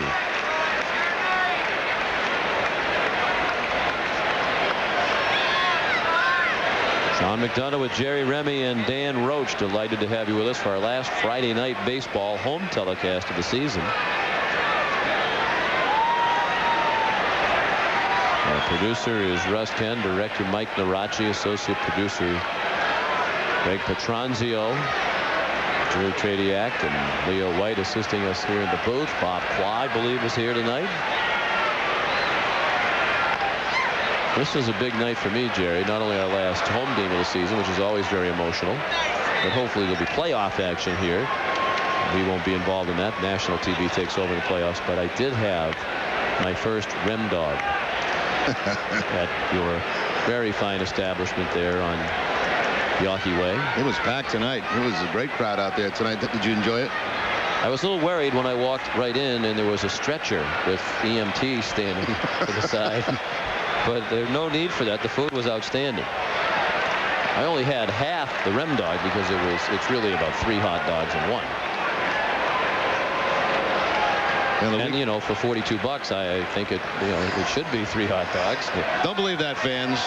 2 more games left. Come by and see us prior to the ball game, and also we're going to like going out of business sale. You know, season end close. We're just starting up. Well, you are going to have postseason action. Sure, we're going to be open during postseason too. But I'm glad you finally got. Well, I know you've been down there before. Yeah, I just haven't eaten. I don't like to eat that close to the game. I went down a little earlier tonight. I wanted to taste what everybody has been talking about, the taste sensation of the Boston area this summer, the Rem Dog. 2-2 pitch is popped back here. I also want to congratulate you on your golf tournament. Oh, thank you very much. You raised a lot of money. And a lot of generous people took part in it. And I know they all had a wonderful time. We have some of them here tonight. Yep, we had the golf tournament party on Sunday night, golf tournament Monday at the fabulous Oaks course, and raised more than $300,000 for children's charities here in Massachusetts with the help of a lot of our pals. Swing and a miss. A 9-pitch at bat before Nixon succumbs. And the 5th strikeout of the night for Mike Mussina. I believe it was a cut fastball that Nixon fit for the home run. This time it's the curveball down and in to Trot for the strikeout.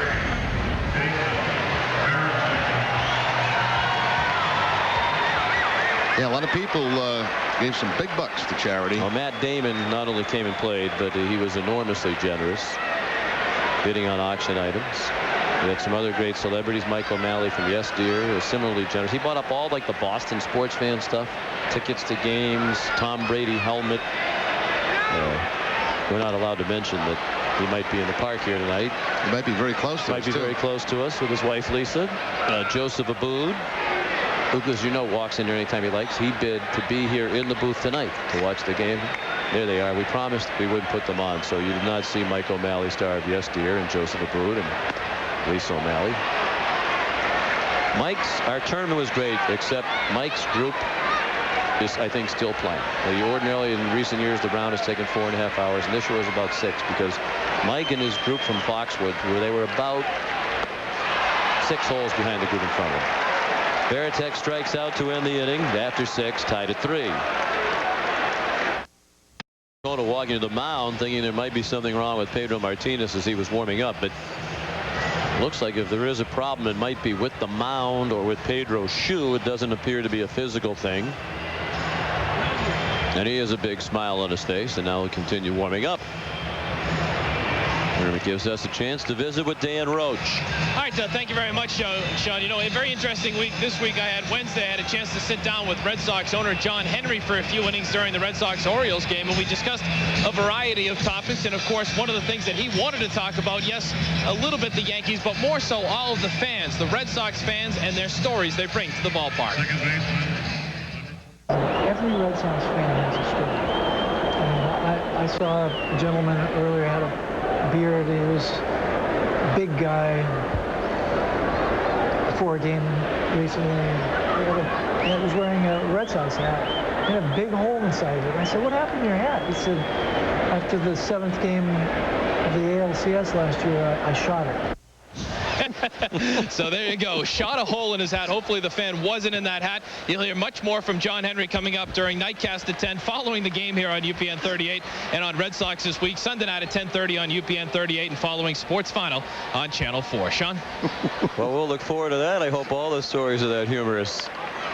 That's very funny. Cairo bounces one up the middle, and a nice play by Cabrera.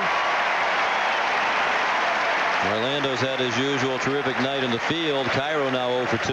Yes, he has. He ended last inning with a great play against John Olerud and begins the 7th with another great play against Miguel Cairo. A lot of range going behind that second base bag, and of course the off-balance throw right on target. That's really taking it tough. I hope nobody else was around. Well, please do not try that at home. No, that's not what we would recommend in a tough loss. Or at least make sure the hat is off and not anywhere near anybody else. Derek Jeter 0 for 3. Has grounded out 3 times. We're going to check the scoreboard. Jeter has a base hit. Again, first ball swinging, this time productively so.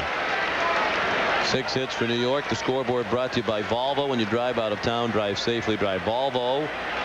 A lot of attention on that ball game. Seattle and Texas. The Rangers try to win their 6th in a row. They're tied at 3 in the 3rd. Bobby Madrich against Chris Young. Texas 2 behind Oakland in the West. Oakland's at Anaheim tonight. They get started in less than an hour. 2 struggling teams. Oakland 6-11 in the last 17. Anaheim 6-9 in the last 15. Rich Harden and Kelvin Escobar tonight. Minnesota a 5-run 4th. Johan Santana finally gave up a run after 33 straight scoreless innings. It's 6-1 Twins. Looks like Santana's on his way to his 13th straight decision in the win column. Tampa Bay 4, Toronto 2. Huff and Crawford homers for the Devil Rays. Baltimore 3 in the 1st inning. Still leading Detroit 3-0. Behind Bruce Chen. Kansas City and Chicago 2-1 White Sox in the 3rd. Liam Buck with homers in that game. Hit hard by A-Rod and just foul. Woo. Didn't miss the pole by much. Over in the National League, Montreal shutting out Philadelphia 8-0. Cincinnati a 7-run 1st inning. They lead Pittsburgh 10-1. Chicago and the Mets 1-1 the score. The Cubs 8-2 in the last 10 to take the wild card lead in the National League. Aramis Ramirez a homer for them tonight. Atlanta with a win tonight would clinch their 13th straight division title. They're tied at 5 with Florida. Andrew Jones his 29th homer. Houston and Milwaukee scoreless in the 2nd. Roger Clemens pitching. He's won his last 6 starts. 100th pitch of the night here from Pedro. Skied to center, caught by Damon. Jeter tagged but won't try it. 2 outs. A-Rod's 2 for 4. The rest of the scoreboard. Cardinals lead Colorado behind Jeff Suppan 3-0. Arizona's at San Diego. The Padres playoff hopes just about dead. And Los Angeles and San Francisco begin their big series tonight at San Francisco with the Giants a game and a half behind Los Angeles. The Dodgers 4-6 in the last 10 while San Francisco is 8-2. Perez and Reed are the starters there tonight. The scoreboard is brought to you by Volvo. Here the Red Sox and Yankees tied at 3. Red Sox 4.5 games behind New York with 10 to play, including these 3 this weekend. The last 3 head-to-head for the Red Sox and Yankees. Sheffield has walked and grounded out twice. He drove in a run with his ground out in the 3rd.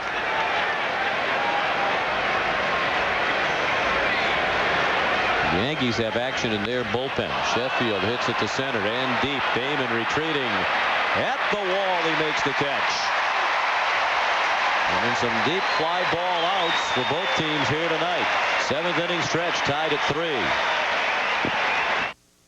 East Providence Mitsubishi is proud to announce its Major League Sales event. And here's the pitch. How about a 2004 Galant DE for $14,685 or $196 a month? That's out of here. Up next, 2004 Endeavor LS for only $28.41 or $295 a month. And now for the play of the game. 0% for 60 months for up to $5,000 in rebates. And if it's pre-owned you're looking for, East Providence Mitsubishi has a Major League selection at minor league prices. East Providence Mitsubishi, Route 44, Taunton Avenue, East Providence, Rhode Island. Hey, Jerry, see you kind of eyeballing my chicken there. Ixnay on the ick and shay. All right, babe? What's that, Mikey? You want a little something, something? How about a nice 5-piece box of Don't Touch My Chicken Selects? Everybody get the memo? This right here is a Don't Take My Chicken Select zone. What are you doing? Turn around, go back. Don't touch my chicken. All right? These chicken selects are new, and they're mine. Yummy. Put the chicken down and step slowly away from the deliciousness. Hi, I'm Julie from the car store. Presenting Team Car Store. Out to beat the competition. With a great lineup of high-quality, low-mileage, late-model vehicles. Fantastic financing options. Plus sensational service and reconditioning departments. Making the car store the highest volume pre-owned dealer in Rhode Island. Car store! Car store! Go car store! Team up with the car store. Exit 25 off 95 on Smithfield Avenue in Pawtucket. Who do you call when you need a car? 508-880-0000. Lincoln Mercury of Raynham. From Geo Metros to Mercedes ML Sport Utilities and everything in between, Lincoln Mercury of Raynham has the largest and widest selection of pre-owned vehicles in southern New England. Call us today. Lincoln Mercury of Raynham. 508-880-0000.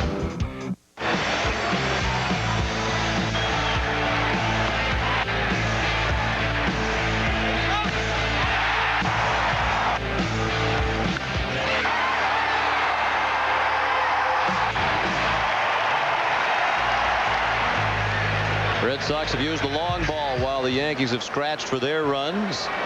Both teams with 3 runs as we go to the bottom of the 7th, and a new pitcher for the Yankees after 6 innings from Mike Mussina. Former Red Sox closer Tom Gordon in. He throws strike 1 to Orlando Cabrera.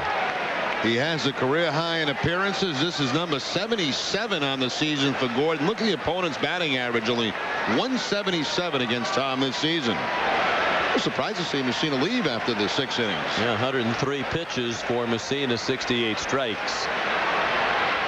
Cabrera takes the fastball in the outside corner. He struck out and flied to left. Bill Miller on deck, then Johnny Damon. Mussina went 6 innings, allowed 3 runs all earned on 5 hits. He walked 3, struck out 6. Surrendered 2 home runs, all the Red Sox scoring on a 2-run homer by Ramirez and a solo blast by Nixon. In the dirt, 1-2.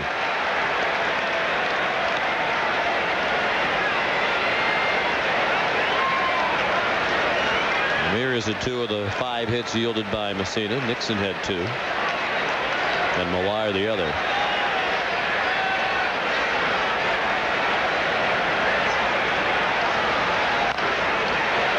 Chopped slowly toward third. A-Rod bare hands and throws him out. Nice play. And it was a do-or-die play. Once he elected to field it, it looked like with that last hop, it might have kicked foul.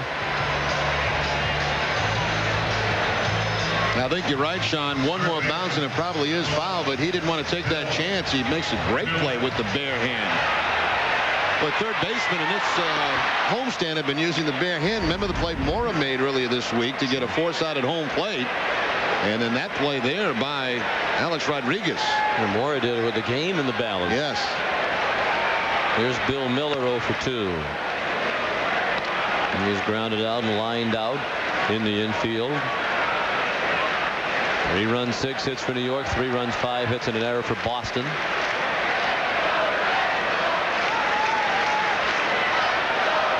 Yankees led 2-0. The Red Sox tied it at 2. In the 3rd, Red Sox took the lead. In the 4th, and the Nixon homer. Then the Yankees tied it in the 6th on a sacrifice fly by Ruben Sierra.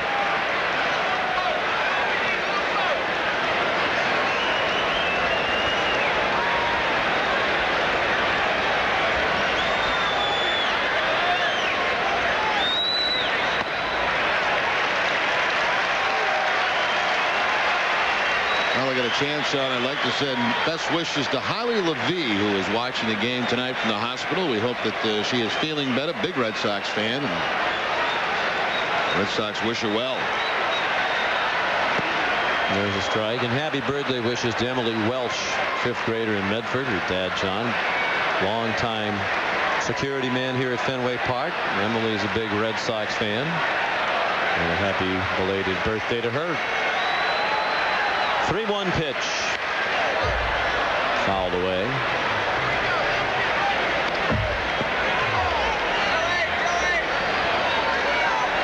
Good numbers for Gordon against the Red Sox. They're hitting just 111 against him. His ERA is 1.5. But the Red Sox have pinned him with a loss.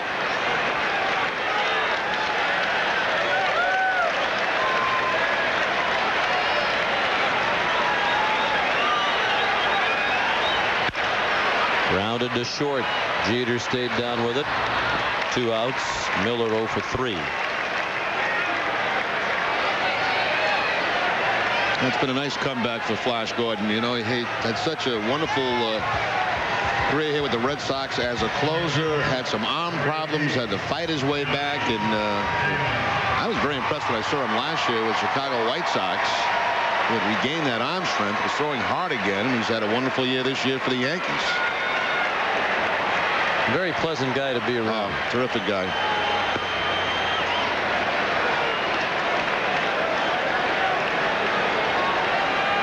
Johnny Damon, like Gordon, the former Royal, 0 for 3 tonight. You know, Gordon spent the early part of his career bouncing back between the starting rotation, the bullpen. Finally, he found a spot in the bullpen as a closer here with the Red Sox.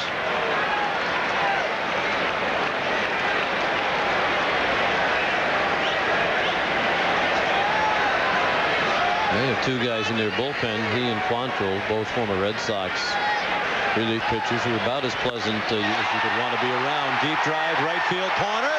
Way back goes Sheffield. Gone!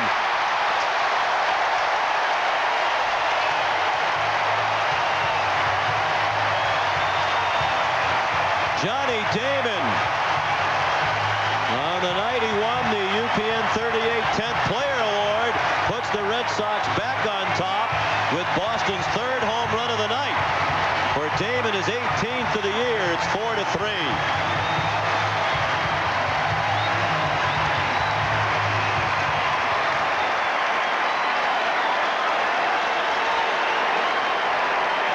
I guess we'll let him keep the Volvo.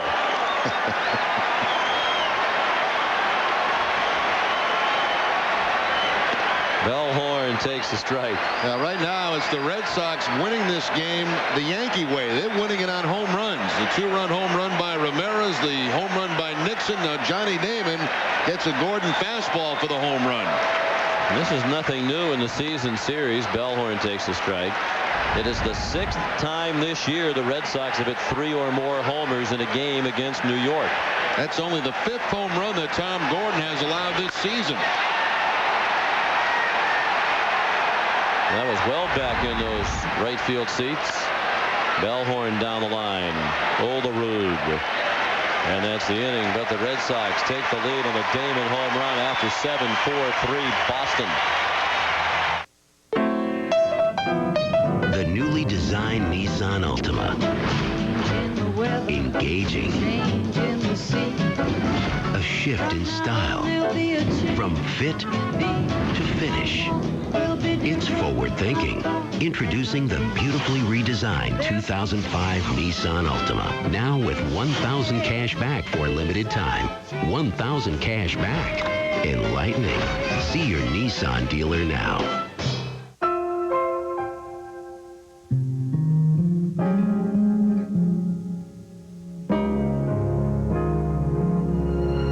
Life is full of milestones.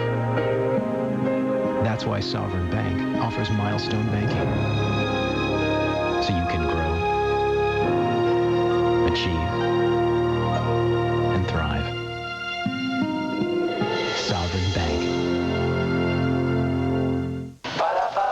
Hey, Jerry, see you kind of eyeballing my chicken there. Ixnay on the Ickinshay. All right, babe? What's that, Mikey? You want a little something, something? How about a nice 5-piece box of Don't Touch My Chicken Select? Everybody get the memo? This right here is a Don't Take My Chicken Select zone. What are you doing? Turn around, go back. Don't touch my chicken.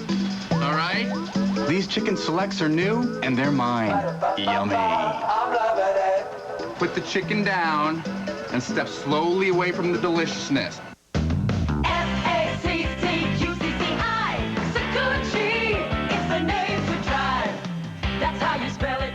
We're here to tell it. One name stands above the rest. Our reputation is your protection. So come on in, put us to the test. S-A-C-C-U-C-C-I. Sakuchi, it's the name to drive. Sakuchi, it's the name to drive. Sunday nights on Nesson, the Mad Fisherman Charlie Moore takes over to bring you Nesson Outdoors from 8 to 11 p.m. each Sunday night. Charlie will take you through the best outdoor programming that New England has to offer. So don't miss the Mad Fisherman Sundays on Nesson.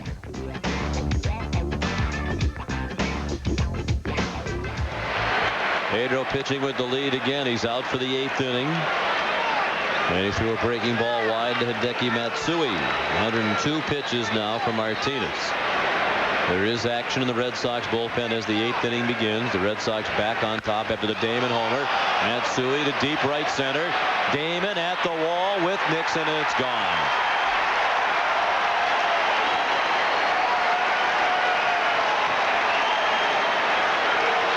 Hideki Matsui. It's the first Yankee home run of the night. To the light of those obnoxious New Yorkers, his 27th home run of the year and 101st RBI. Well, that's a quick response from Hideki Matsui. You know, coming into this game tonight in regular season play, 1 for 19 off Pedro, and Pedro can't believe it. Red Sox just take the lead, and he gives it up on the pitch to Matsui. Second pitch of the at-bat for Matsui with Martinez. Pedro had given up 5 homers in the previous 2 starts, including 3 on Sunday to the Yankees. Taken deep for the first time tonight. And it's a 4-4 game, back and forth. These two teams continue to go. Last time Pedro pitched more than 7 innings was on August 12th against Tampa Bay, when he pitched a complete Game 6 hit shutout. He struck out 10. It's his 8th start since then. Alan Embry and Mike Timlin in the bullpen.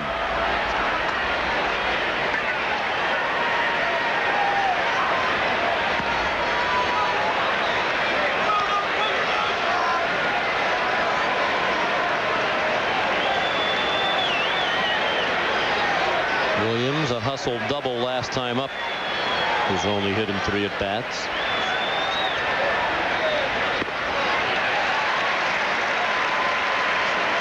Two and two.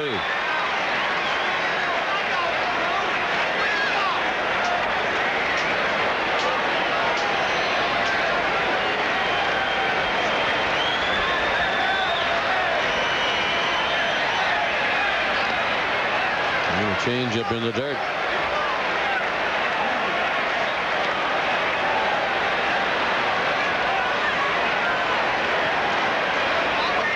Pitch count 108. Typically this year, Pedro's been between 100 and 115 pitches.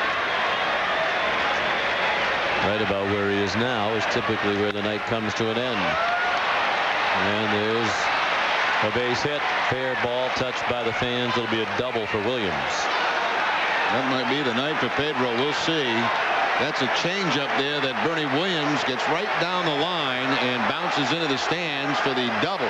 In fact, it might have been fan interference. Fair might have reached over, but regardless, Bernie Williams ends up on second base. Change up down and away. That's not a bad pitch. That's some pretty good hitting right there by Bernie Williams.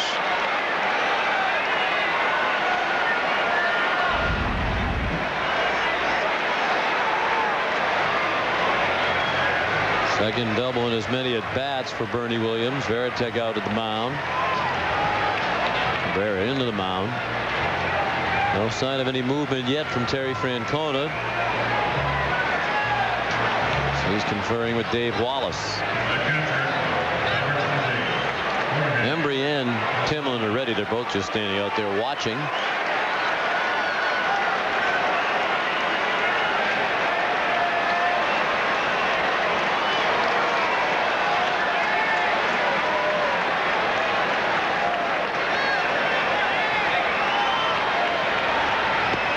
Swing and a miss by Posada, and a good changeup. He's 0 for 3. It's a tough 0 for 3.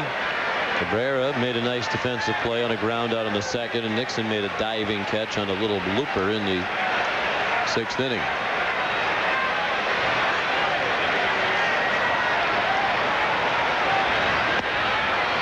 A little bit low.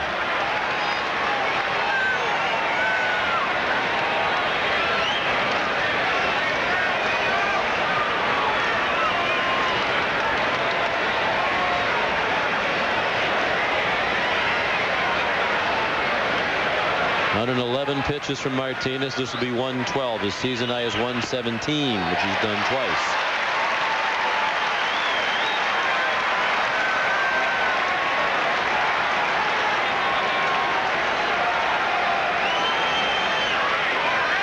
Yankees just 1 for 6 tonight with men in scoring position. There was a 3rd inning single by Alex Rodriguez that knocked in a run. Big swing and a miss. A strikeout for Pedro, and a timely one. One out here in the 8th. Here's Dan Roach. All right, so thank you very much, Sean. A bit of a downer here to start this inning, but we're here with the K-men out with Pedro, Martinez, Dominicus, and Kirk. You guys have been coming out here since April of 1998. Pedro tried to throw you guys a ball before the game. How much has he meant to you guys, and why do you come out here each and every Pedro start? He's meant a ton to us and a ton to the fans in Boston, and we come out here for us and for the fans in Boston. And he tried to throw you that ball, Kirk. He tried to throw us the ball from the bullpen, hit off the security camera here and ricocheted into the field. All right, Sean, these are our Citizens Bank not your typical fans, and we must note, I know I hate to say it, but this could be Pedro Martinez's final regular season start ever here at Fenway Park. All these guys say no, no, no. Sean? Well, let's hope not. That remains an issue to be resolved in the offseason, and all of Red Sox Nation hopes there'll be plenty of baseball between now and then. Ruben Sierra 0 for 2 with a sacrifice fly in the 6th. Wild swing at a pitch way outside, 0-2. Breaking ball again from Pedro. That's how he struck out Posada. That ball never really a strike, but Sierra helping out by chasing it.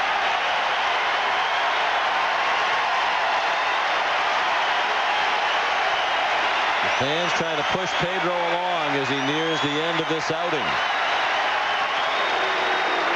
Now 2 pitches for matching his season high of 117.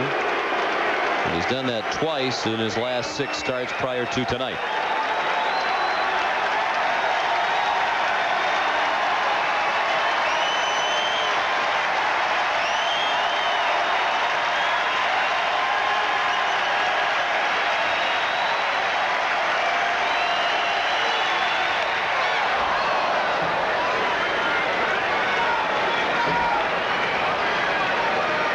Factors go into determining when to take the pitcher out. I heard Dave Wallace talk very eloquently a couple of days ago on the radio about that.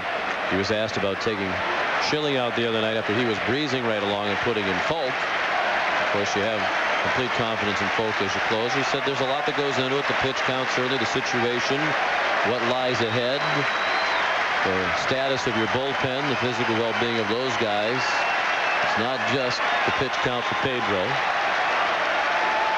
And the next pitch will match his high pitch count of the year.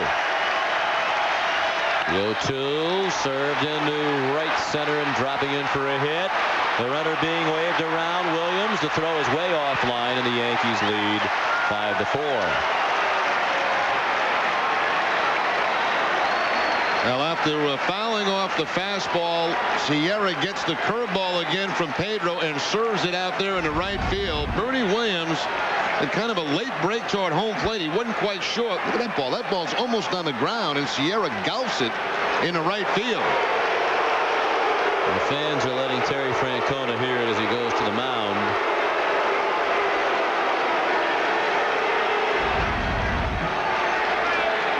And he'll get the hook after 117 pitches, and the lead lost with 2 runs across here in the 8th.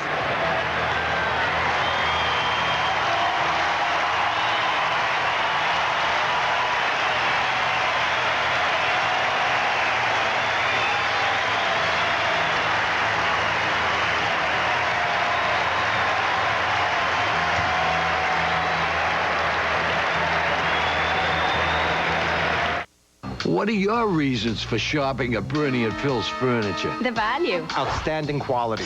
For the right price. I got my furniture delivered the next day. 00 financing. How do you beat that? Did you enjoy your visit today? You always make us feel like #1. Are you Bernie or Phil? I'm Phil, and this is Bernie. Hey, that's Bernie. Thanks for coming in. And don't forget 00 financing. That's nice. Quality items, great prices, and convenient locations. Extramart has all your bases covered. Stop by for a cup of our very own Brew Boy coffee or a double-sized Deli Joe sandwich. Heading for home or running on empty, Extramart introduces Extra Fuels, our own premium quality gasoline. Come into Extramart for a wide selection of trading cards from Upper Deck, Topps, Fleer, and Donruss. And while you're here, enter to win a trip for 2 to the 2004 World Series. Extramart is always a home run.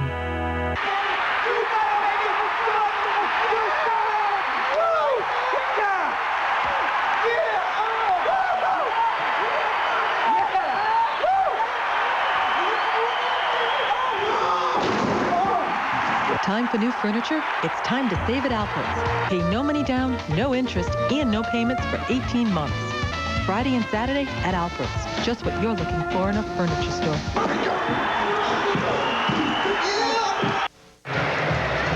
5-4 now. The Yankees have the lead, and of course a tough inning for Pedro. The leadoff home run from Matsui on a fastball, supposed to be away. It stayed down and in, and Matsui picks up his 27th home run of the season. And then Sierra gets a curveball. That was also supposed to be on the outside part of the plate. It was down and in and almost on the ground, and Sierra lifts it to right field for the base hit. Were you surprised Pedro started the inning? Were you surprised he stayed in there even after the homer and double to start the inning? I thought after the double he was coming out. I was not surprised that he started the 8th inning.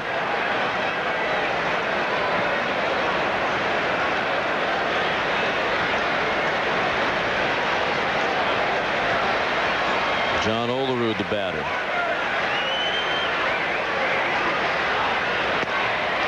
Embry's first pitch, a strike. Numbers for Embry, his 67th appearance. He last worked Wednesday against the Orioles. He pitched an inning and a third in that game.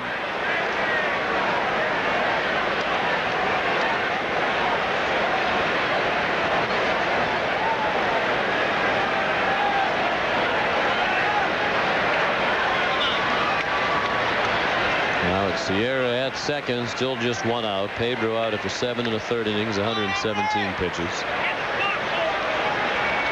The Yankees leading 5-4 and looking to add to that lead. Olerud singled to left in the 4th.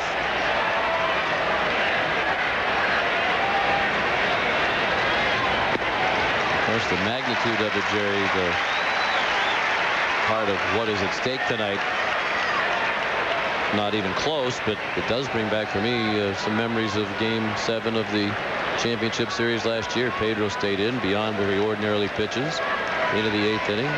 Gave up some hits, was left in, and a bloop hit gives the Yankees the lead. Now to start this inning, he started at what, just over 100 pitches? Sierra takes off. Olerud hits it to third. Miller did not tag him. Throws to first for the out. Fans behind third base howling at Tim McClelland. Miller might have tagged him in the opinion of McClelland, but it was with Sierra on the bag apparently. That's a heck of a play by Bill Miller as he charges in, swipes around the back, and it looks like he got him. Well, Tim McClelland is 0 for 2 down there tonight. You know, you don't get many calls at third base. He already blew one that cost the Red Sox a run, and there's another one. Unless that foot is on the bag. In the first replay, we couldn't see where his foot was, but it certainly looked there like that tag was on the back before the foot hit the bag. And Francona knows now, because they have access to replay, obviously, in the clubhouse, that McClellan already botched a call that hurt the Red Sox earlier in the ball game. Here's the one that they missed earlier, the stolen base. And A-Rod's tagged out clearly. He wound up scoring after that back in the third, and now he tags him. It appeared before, although it's very close. Yeah, from that angle there, it looks more like the foot was on the bag. Let's see. Let's go back.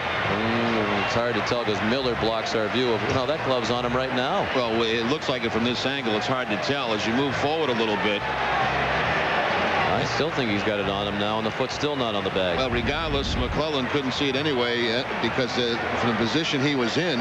He hasn't really moved very fast down there in either call tonight. He just kind of walks up to make the call. A little hustle might be appreciated by all sides. Yeah, but in his fairness, he can't get around to the other side there. You know what I mean? To see that closer to him with a little movement. But he's always Mr. Cool down there, especially when he calls the balls and strikes. Back in a moment.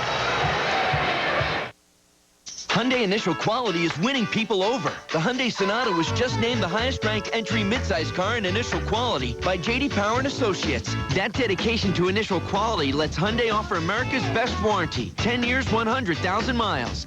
And the feature-packed Hyundai Sonata starts for as little as $14,799. So don't buy another sedan before you check out the highest-ranked Hyundai Sonata. Hyundai, win. Get a 2004 Sonata with up to $3,000 cash back or 0% APR.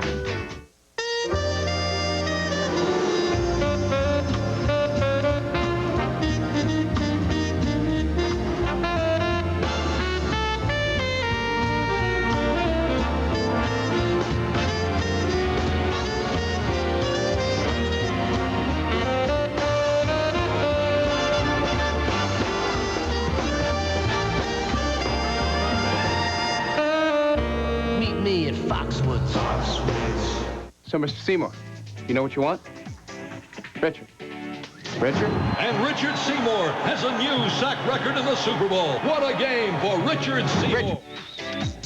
Yeah, I'll take that. NFL equipment stretch mesh? Size 4XL? Exactly. Good choice. Olympia Sports knows exactly what you need to gear up for the season, like the NFL equipment Performance Apparel Stretch Mesh by Reebok. Super Bowl sack record, huh? Yeah. Get it at Olympia Sports. Well, again, we take a look from a different angle, and certainly from that angle, it looks like Sierra is out at third base. What a terrific play there by Bill Miller.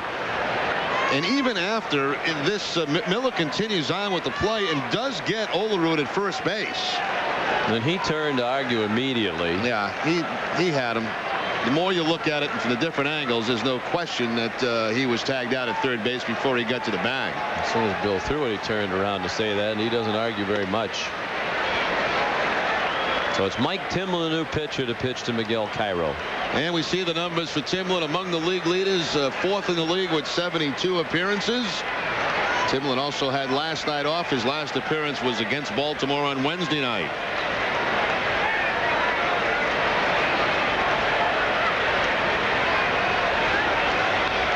And on the hands and pop foul straight back. Cairo hit by a pitch, stole second and scored in the third. Has grounded to short twice since.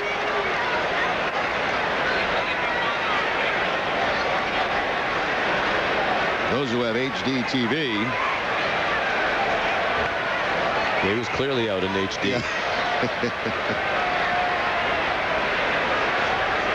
We don't think Tim McClellan has HD vision, though. Very good umpire, but boy, he's had a bad night down there tonight. He's had a couple of tough ones to call, and he is, Sean, one of the best umpires in the American League.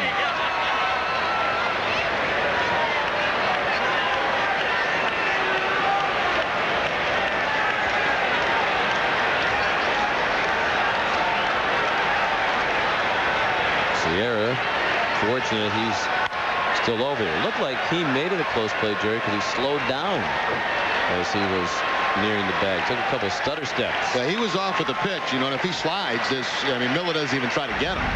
But as he heads towards third base, he sees Miller there, and he kind of trying to step aside from him and slow down. You're correct. If he slides at that point, there's not even a tag by Miller, not even a chance to tag him. The 2-2 in the dirt and blocked by Veritek. See, that's really where it makes a difference. The only difference. You've got an out on the play. You've got an out at first base. But of course, with the man at third base, any kind of wild pitch, error by an infielder, you know, that run's going to score. And the inning would be over. Yeah. If they had gotten the call correctly. And now a full count on Cairo. They've had 2 hits in this inning with 2 strikes.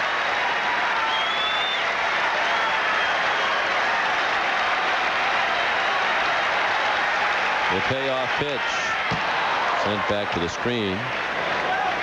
The line for Pedro to this point, 7 1/3 innings. 9 hits and 5 runs allowed. 2 walks and a hit batsman. 5 strikeouts, 117 pitches. 74 strikes. He is responsible for Sierra. The runner at third. The Matsui homer to start the inning tied it.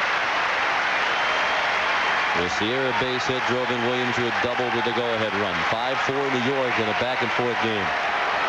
I think if my scorecard's correct, only 2 1-2-3 innings tonight for Pedro Martinez. Yes. And 2nd and 5th.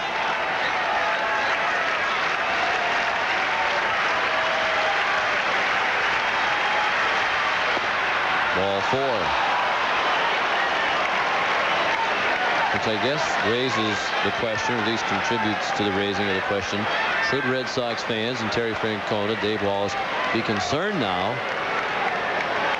with 10 games to go and an eye toward the postseason about the Red Sox starting pitching? Wakefield has not been good lately. He's worked with Charlie Huff on the side. Low the last few times. Arroyo not as good lately as he had been during that stretch from August 1st of about 6 weeks when the entire team played well. A number of the starters seem to be scuffling right now. Yeah, and yes, I think they are a little bit concerned, but not panicked, because they also know that all of those guys one start away from turning it around again. I mean, they've done it all season long. The pitch in the dirt. It clangs off Veritek to throw, and they got him.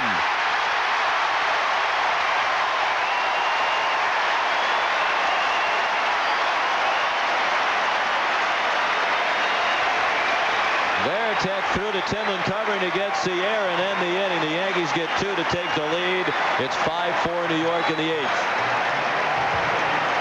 It's Nissan of East Providence inventory reduction sale. We are making deals as the 2005 models are arriving and construction on our new building is about to start. The 2004 Nissan Titan XE King Cab 4x4 at an unbelievable $22,975. Visit Nissan of East Providence on Route 44. I'm Jim Bruce. I own and operate Morse Lumber. I thought I was having stomach trouble. Come to find out, I needed a triple bypass. When patients need heart surgery, they ask 2 questions. Do I have a lot of experience? Absolutely. Will they get to see me very much? Oh, yeah. He really was there for me on a daily basis, and it was just very, very comforting. In a larger setting, you may not see your surgeon with the frequency that I saw mine. Hi, I'm Julie from the car store. Presenting Team Car Store. Out to beat the competition. With a great lineup of high-quality, low-mileage, late-model vehicles. Fantastic financing options. Plus sensational service and reconditioning departments. Making the car store the highest volume pre-owned dealer in Rhode Island. Car store! Car store! Go Car store! Team up with the car store. Exit 25 off 95 on Smithfield Avenue in Pawtucket. Whether you play the ponies or run down the hounds, Hinsdale goes the extra mile with a winning experience. Count on great food, a clean, comfortable atmosphere, and impeccable customer service. Watch and wager on live greyhound racing and OTB action from the country's top thoroughbred, harness, and greyhound tracks. Hinsdale Greyhound Park and OTB is only 5 minutes off I-91 with live 1 p.m. matinees every day except Tuesdays and under the lights Saturdays at 8. Visit HinsdaleGreyhound.com for details. Hinsdale Greyhound Park and OTB, Route 119, Hinsdale, New Hampshire. It's Nissan of East Providence inventory reduction sale. We are making deals as the 2005 models are arriving and construction on our new building is about to start. The all-new 2005 Nissan Altima at an unbelievable $17,880. Visit Nissan of East Providence on Route 44.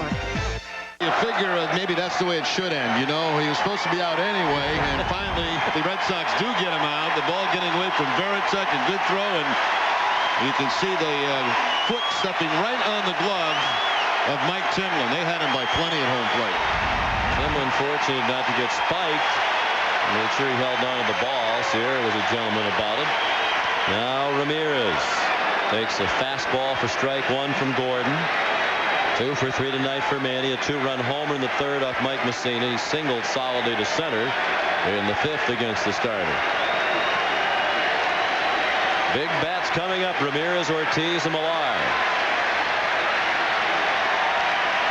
Against Tom Gordon, pitching his second inning of relief. Damon took him deep last inning. Big cut. And a foul back off the windows of the 406 club. Just 5 for 30 against Gordon. One of the hits a homer.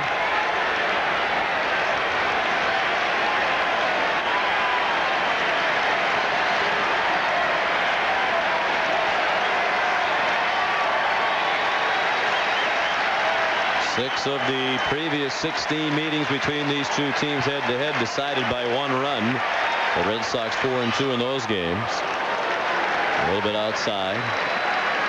1-2 on Ramirez. Mariano Rivera warming up in the bullpen.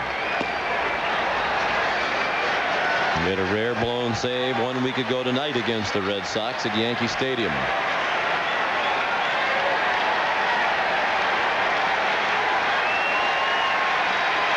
Stoudemire is chatting with Willie Randolph, their bench coach.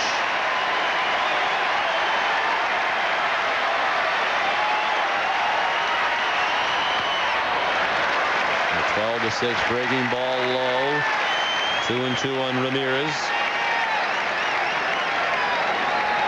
He's at 7 home runs against the Yankees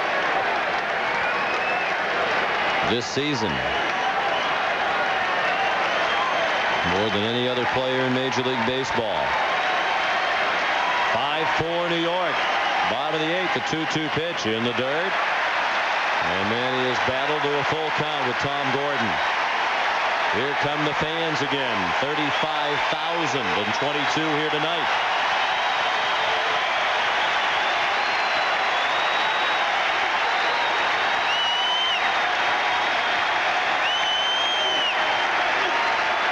Every home game this season sold out.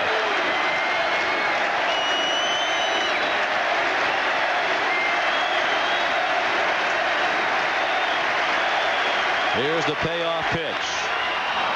Off the end of the bat, a bouncer to second, and Cairo throws him out.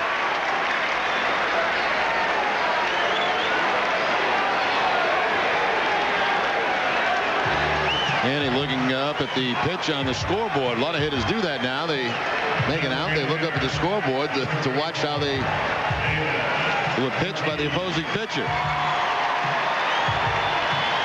Looked like a slider this time, or a cut fastball from Tom Gordon. And toward the end of the bat for Manny Ramirez. Little squib towards second base, and Cairo throws him out.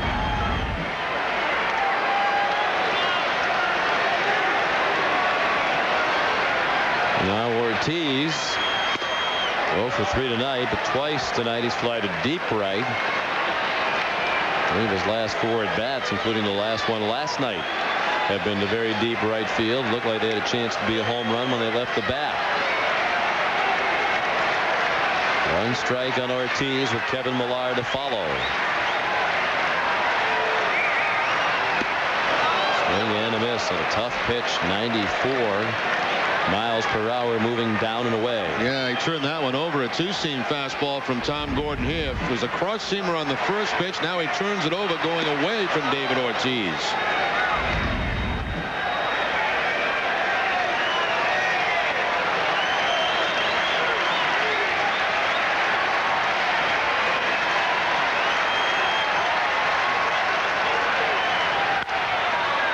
In on the hands and punched out of play over the roof on the left.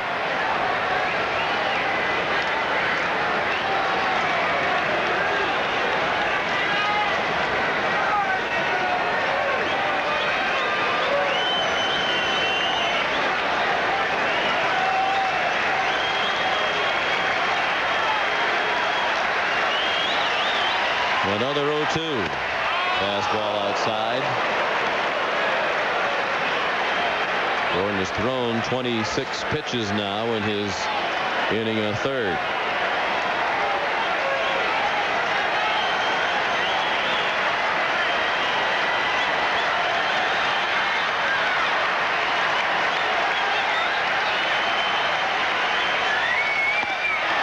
a miss. He struck him out with a 95-mile-per-hour fastball.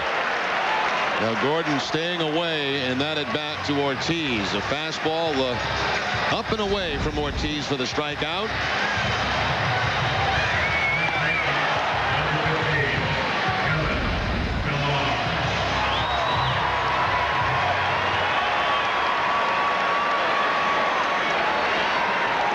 Here's Millar.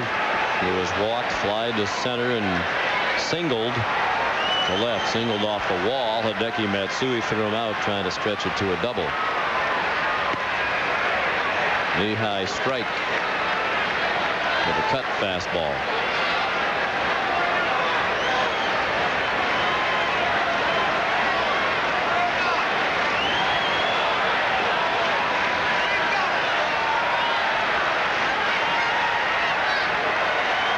Gordon trying to get the Yankees through the 8th, then he'll hand it off to Rivera in the 9th. The Red Sox try to mess up that plan. Rivera still warming up. Now, he's probably one base runner away from being in the ball game. If Millar gets a hit here, he'd probably come in for Nixon.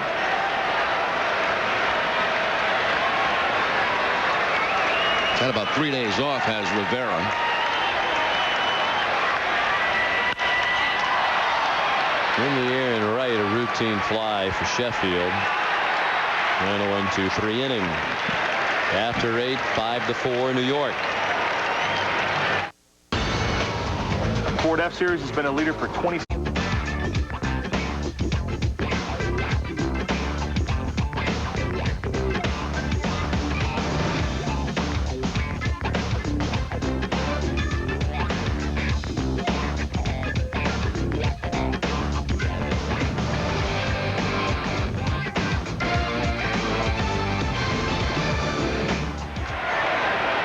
Cheating and giving away the answer all year long. Why stop now? Jeter to short. Cabrera throws him out. Jeter again up there swinging at the first pitch. And he's 1 for 5 now with 4 groundouts and a single. Which one, Rochi? Mo Vaughn. Mo Vaughn? Yeah. Why not give it away? What is the point of this competition anyway when they have the answer? No, it's sort of like professional wrestling. Oh. You know the result. But we go ahead and do it anyway. We want to give everybody the answer, so, you know, they all have a shot at winning something. Now, I know John Valentin's been on a couple of Rochi shows, and also with Bob Lobel, so I figured maybe it was Valentin, you know. But hooking up his boy with a little shout out. Yo. Easy P. Sean, did he? A-Rod takes the ball down and away. And he has singled in his first 2 at-bats, has struck out and flied to center since. We're in the 9th. Yankees lead 5-4. Rivera still warming up. The Red Sox have Nixon, Veritek, and Cabrera due. A-Rod reaches for one and chops it foul.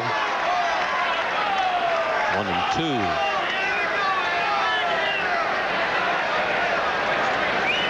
Five runs, 9 hits for New York. No errors. Boston 4 runs, 6 hits and an error.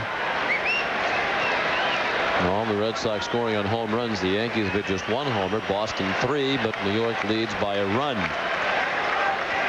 Mike Tim on the 3rd. Red Sox pitcher of the night. He's pitched 2/3 of an inning. Pedro started, went 7 1/3. Embry a third, retired the only batter he faced.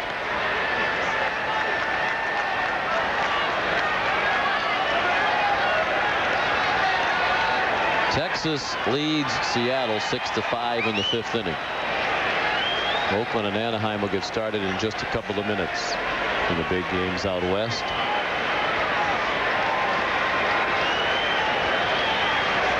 Minnesota winning big too, and they're of course going for the best record out there. So the wild card team could be playing Minnesota in the first round. Well, right now they have a better record than Oakland, the West Division leader, by a half game.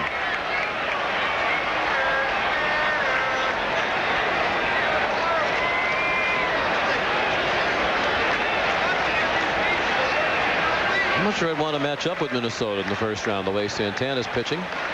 Johan Santana leading the league. He's the only pitcher in the American League with an ERA of under 3, and it's at 2.65. Leads in strikeouts and opponent's batting average against 195.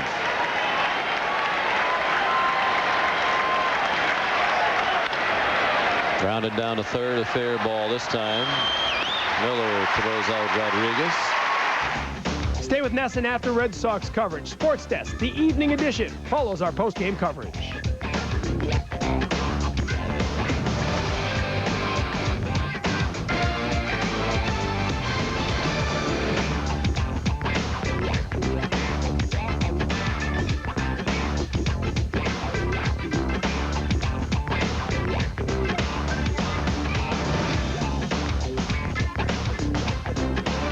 Down there before, right, many years ago, but it was a movie. Yeah, they got it in Jaws. Didn't they? Maybe it's a different shark. I don't think it's the same one. What was that guy's name? Roy Scheider, the actor. Yeah. You didn't know till the truck said yes, and then you just agreed with me. Sheffield 0 for 3 with a walk. RBI tonight and a ground out. I think if I agree with the shot 9 out of 10 times, I'm going to be right. No.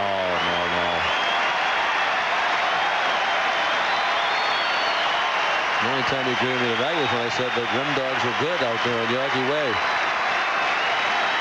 Fans want to keep this a 1-run deficit with an eye toward the bottom of the ninth. Can they rally again against Rivera? They'll have to wait for a moment to answer that question. Sheffield has a hit. No balls, 2 strikes, a ball away, up and away from Gary Sheffield, and he just reaches out and pokes it into center field on the line for the base hit.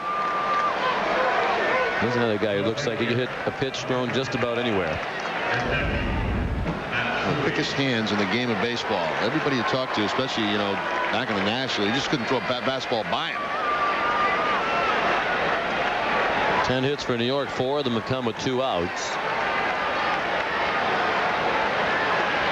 Here's Matsui. He's been all over the bases tonight. Reached on the fielder's choice in the first, singled in the third, walked and scored in the 6th.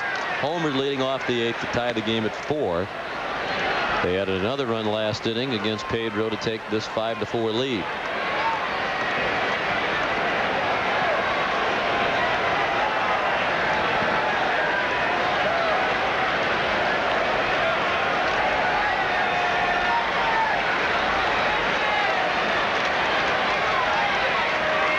You were saying during our break between innings, the more you watch Matsui, the more you have to appreciate what a terrific, complete player he is. A very solid player, plays every day, hits with power, excellent situational hitter. We saw the play he made off the wall tonight defensively.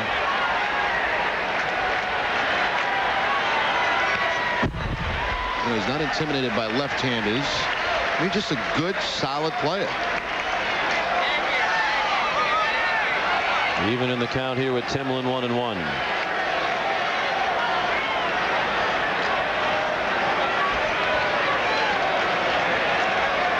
Yankee win would just about kill any hopes the Red Sox would have of winning the division. It would put them 5.5 ahead with 9 to go.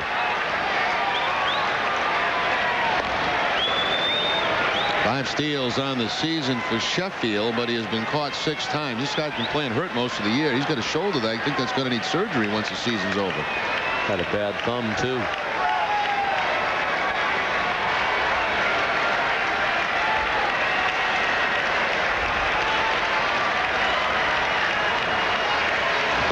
He was just taking a little bounce step when that throw came, and that made it a close play.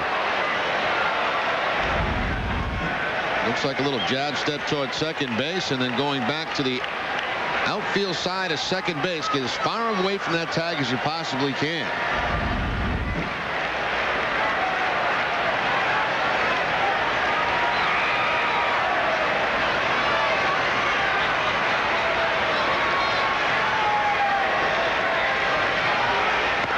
Up and away from Timlin.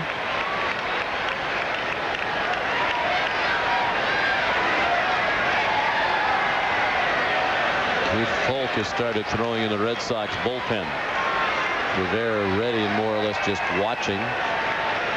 In the Yankee pen, there's Folk. And Rivera just every now and then throwing a warm-up toss to stay loose, but he's ready. Timlin throws a strike, 2-2.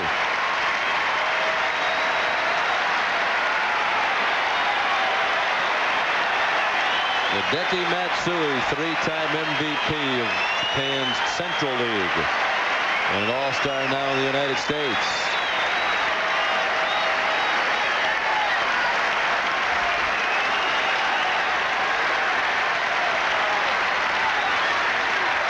The 2-2 slapped back toward the screen.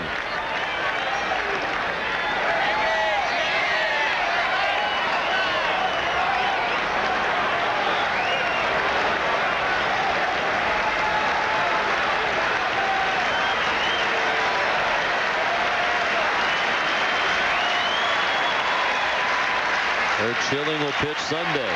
Tim Wakefield tomorrow against Javier Vasquez. Yankees haven't made it official. He'll start for them on Sunday. Speculation centers around Esteban Loaiza, who's not been very good since coming over from Chicago. Ball 3 up and away with 2 outs. Sheffield will be off with the next pitch.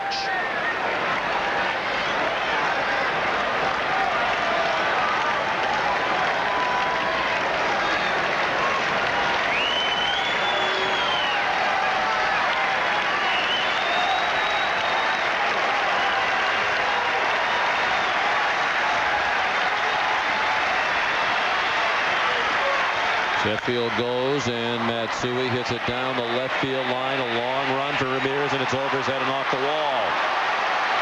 And the Cairn comes a long way away from Manny. Sheffield scores, and Matsui has done it again at 6-4. What an at-bat put on by Matsui. Reaches out at a pitch that's away, down and away, and just kind of flicks it off that left field wall. That's, again, a pretty good pitch from Matsui, covering the plate. And finds out how short left field is here at Fenway Park. Manny going back, puts the brakes on, and hits the bottom, the cement part of the wall underneath the padding, and rolls back in toward the infield. So a huge hit there for Matsui to give the Yankees the 2-run lead. His 32nd double of the year. Now Dave Wallace going to the mound. With Bernie Williams coming up next. First run charged to Timlin. He's pitched 1 inning of relief. Given a walk and 2 hits now.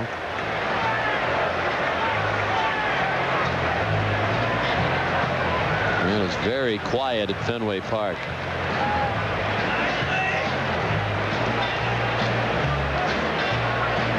Sheffield with the 2-out base hit on a pitch that was up and away to keep the inning alive. I mean, 2 tough at bats there by both Sheffield and Matsui. Sheffield hitting a ball up and away, and then Matsui hitting one down and away off the bottom of that left field wall.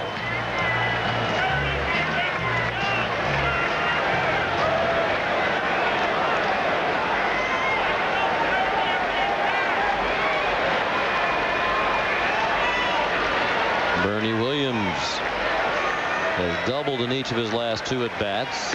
He scored the go-ahead run in this game last inning. 1 strike on Williams. Trying to deliver Matsui from second.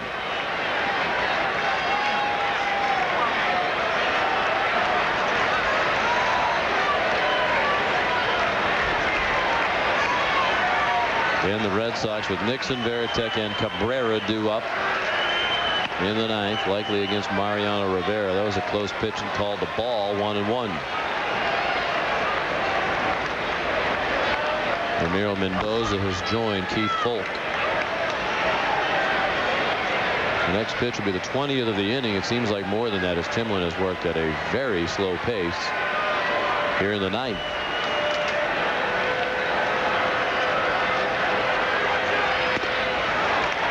Got a break there on the high strike, 1-2. See, here you have a case where you had Matsui hitting the left-hander, but you'd already used Embry in the ball game, and Myers had been worked hard in that Baltimore series.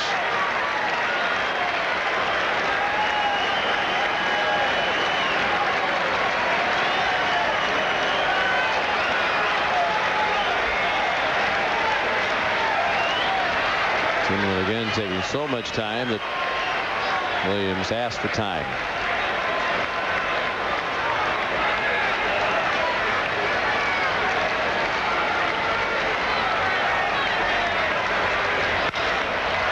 In the air in right center and playable. And Nixon or Damon. Look out. It's Damon at the last minute calling off Nixon to win the inning. 1 run on 2 hits for New York. They take a 2-run lead, which they'll hand over to Rivera in the bottom of the ninth.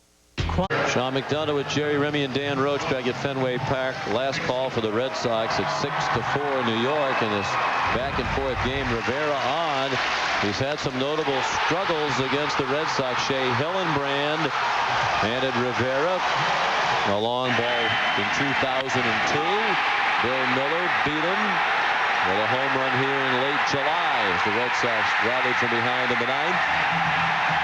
One of the most memorable victories of the year. Of course, last Friday night, the Red Sox got 2 against him to win the ball game in the ninth.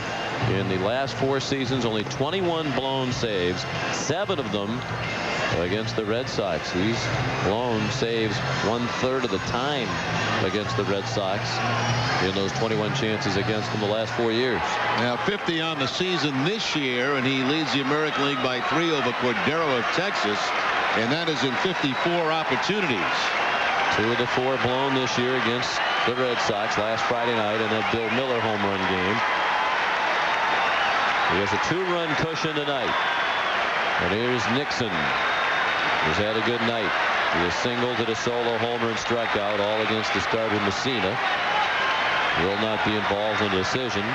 Rivera trying to save it for Tom Gordon. Pedro Martinez on the hook for the loss. And this is 200th start tonight as a member of the Red Sox. 200th of his career for Boston. Pedro, the 11th Red Sox pitcher in history to make 200 starts. Good numbers for Trot against Mariano Rivera. Veritek on deck, then Cabrera. Check swing at a ball high. 2-0. We've seen the Red Sox rally a couple of times this week and come up just short last night.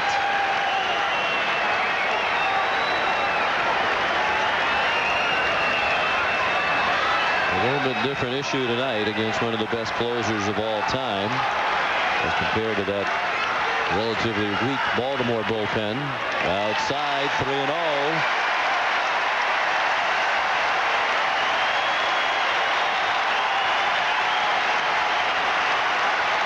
Of course, last Friday night's 9th inning began with a leadoff walk to Trot Nixon. 3-0 pitch. Down and in, ball 4. Well, that gets the tying run to the plate. There will be a runner for Nixon. Gabe Kapler is going to come out to first base to run for Trot. He was on base 3 times tonight.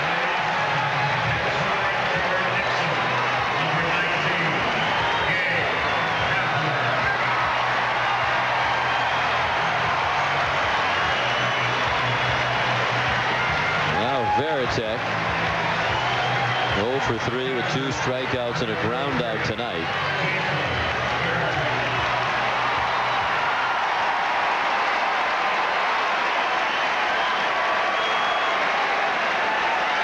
He's had a horrendous year against the Yankees. 7 for 54. Goes pitch called a strike, and it sends Veritek for a walk. Rivera was not getting high calls, but he did get one here, a low fastball for a strike.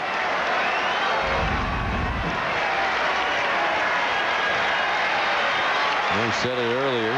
Jason's due to hit a home run sooner or later. 80 at bats without one since his last homer at Chicago on August 21st. More than a month ago, he took a ball low, 1-1.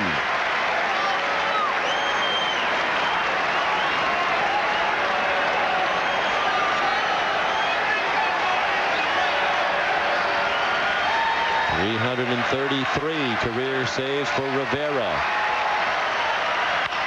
And he handles the comebacker. Goes to Jeter and on to first for the double play.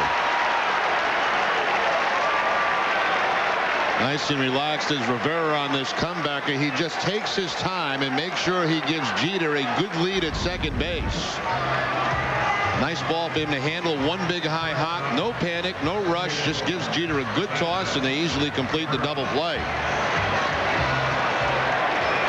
Kapler going to second base. They can't quite get there in time to make a difference as Jeter clears Kapler.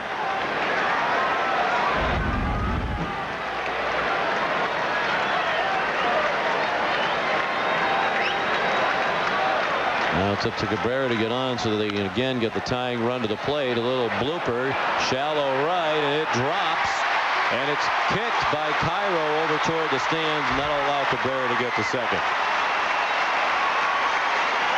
So a bloop hit to keep the Red Sox alive and get that tying run back up there with Bill Miller coming up. Of course, it was Bill Miller who earlier this season had that home run off Mariano Rivera to give the Red Sox an exciting win here at Fenway Park. They scored a double for Cabrera, his first hit of the night. Now Miller looking for his first hit in this ball game. He's grounded out twice and lined to third. He'll wait as Posada goes to the mound to chat with Rivera. Now that base hit by Matsui, obviously huge in the ninth inning to give him that 2-run cushion. I mean, you have this inning, it starts off with a walk. It really changes the whole inning the way you approach it.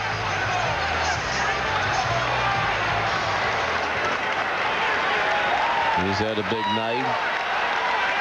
Miller a quiet night after a red-hot series against Baltimore. He went 8 for 15 against the Orioles. He takes a strike.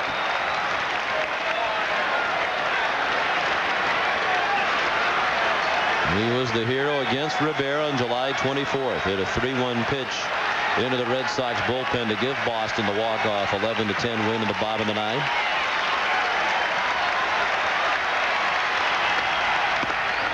Up and away, a ball and a strike. And the first two pitches from Rivera away from Bill Miller.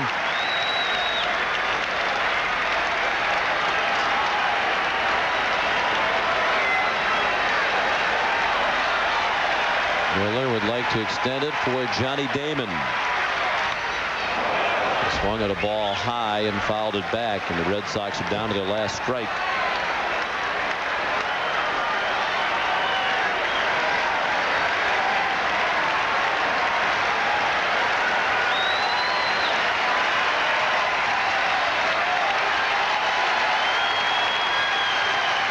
Cabrera at second with 2 outs in the ninth. 6-4 New York. The 1-2 pitch.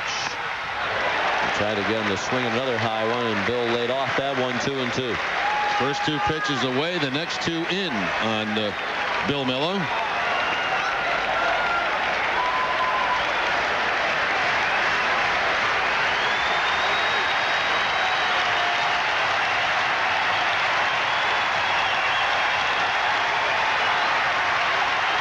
Now the 2-2 pitch. Little nubber down the first baseline. It goes foul.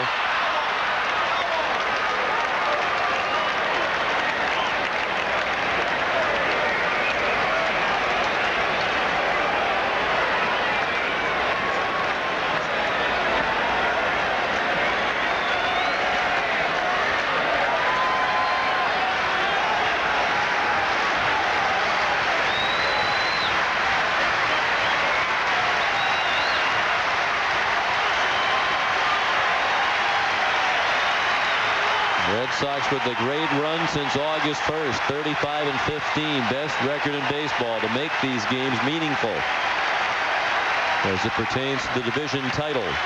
The loss tonight would all but extinguish hopes of that division title. The 2-2 pitch hit right back to Rivera again, and that's the ball game. The Yankees have won the last 3 head-to-head with the Red Sox.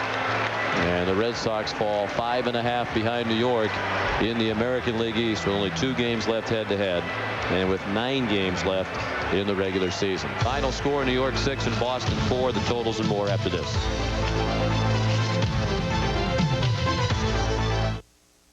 The win out of the sales of this big weekend series as the Yankees come back to beat the Red Sox 6-4, out hitting him 11-7, hitting Pedro Martinez, his 8th loss of the year and 3rd in a row. Not a good night at Fenway Park. Hello and welcome, everyone. Tom Caron along with Hall of Famer Dennis Eckersley. This did not go the way Red Sox Nation. I mean, there goes your AL East. Now, even if you swept, you were going to have to, really battle the odds to win it, but there's really no chance of winning the East now, is there? No, not at all. I mean, I thought this first game, they had to win this first game to make this series even interesting. You want to come into this series and sweep it just so you have a chance, and this sort of just takes the gas right out of everything. The shocking thing tonight was the 8th inning. I'm just glad this is not the playoffs. If this is the playoffs, everybody's out of their mind. We've been there before. We've been through this before. If this is the playoffs, this is crazy. Why Pedro came out in the 8th inning, you and I are in agreement on, is beyond both of us. We never thought Pedro was going to come back in that 8th inning with Matsui up. We certainly expected Alan Embry to come in, but Pedro Martinez stays in there, and the second pitch he throws to Matsui is gone. There's absolutely no reason for him to be in this game. And the first pitch, there was really no reason. Right after the first pitch, it was absolutely shocking.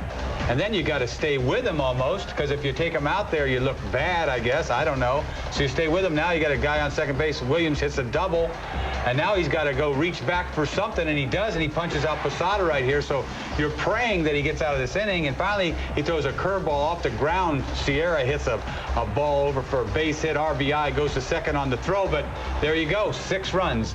He could have left that game 4-3. He walks away 5-4. They're losing. Yankees have beaten him more than any other major league opponent, and maybe the most distressing thing about this, he ends up throwing 117 pitches, matches his season high, a lot of wear and tear on his arm that you didn't need to do. You could have had him out, I think it was 101 pitches. He had done his job. Johnny Damon gave the Red Sox a lead, handed over the bullpen in the 8th and 9th inning, take care of business.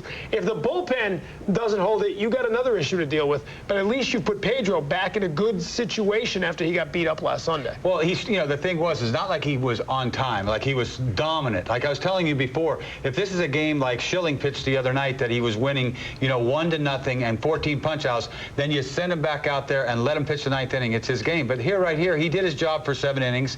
He struggled a little bit, threw a lot of pitches to get out of some jams early in the game. I thought he pitched well. He pitched out of some problems. He did his job. The game is set up for the bullpen.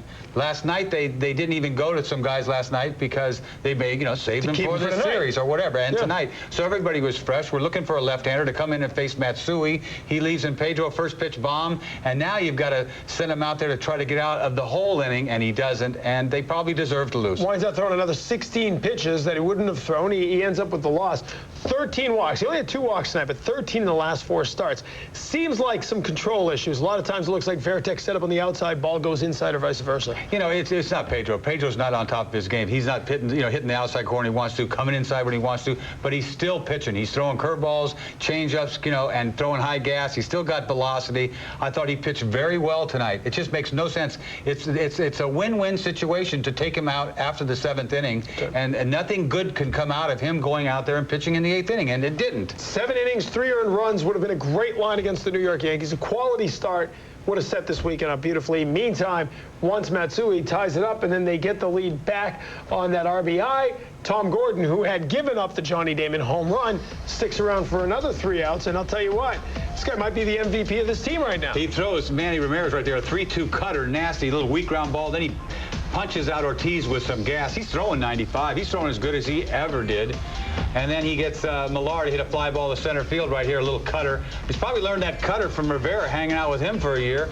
And so he did give up a home run to, who hit the home run?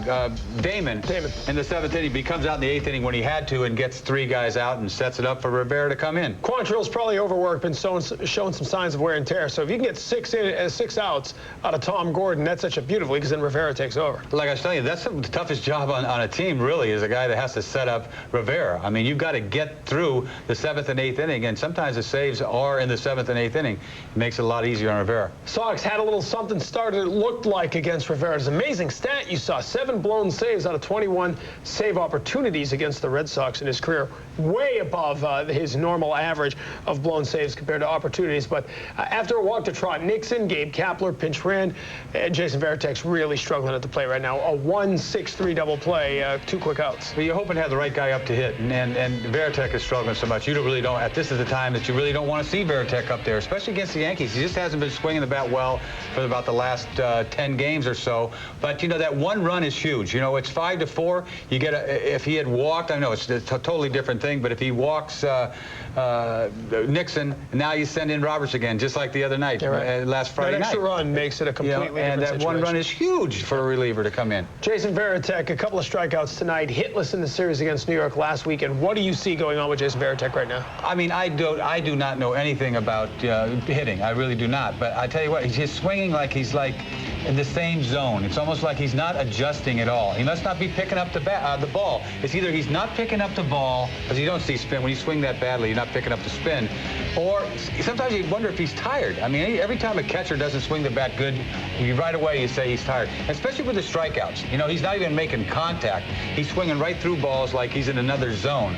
So you wonder sometimes with a catcher whether he's tired or not, because Varitek has been a good hitter all year long, and he's had some struggles on and off, but he was hot there for a long, long time, and now he is absolutely cold. Oh, 214 in September, as you saw. He's hit about 100 over his last 40-something at-bats, and tonight he could not get it done. The Red Sox couldn't get it done, but it all comes back to leaving Pedro in too long tonight, and where have we heard that before against these New York Yankees? Our Subaru star of the game, you saw it once, we'll see it again. Godzilla, Hideki Matsui with the home run that tied this game out.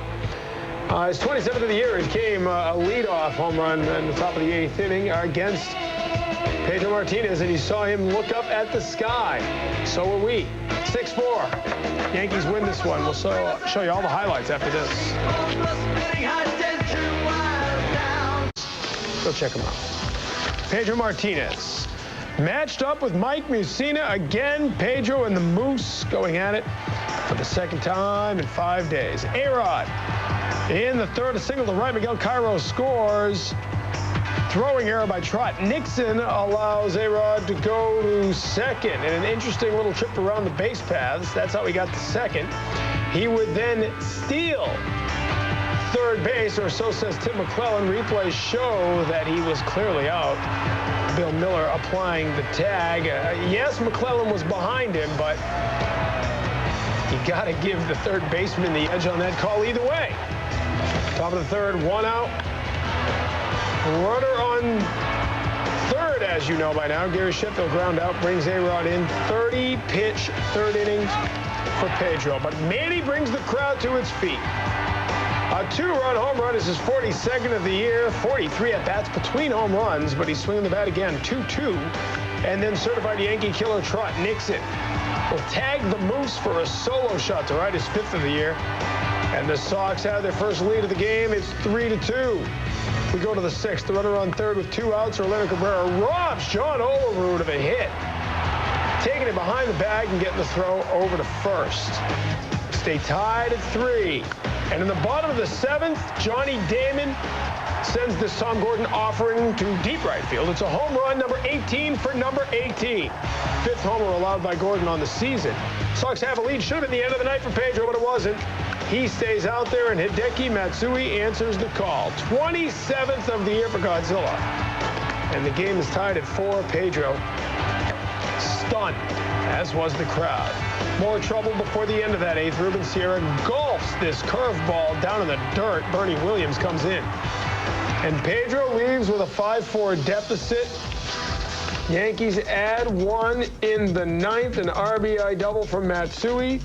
He scored 2 and drove in 2, and the Red Sox are beaten by the final of 6-4. You see the box score there. Johnny Damon had a hit. Manny had a couple.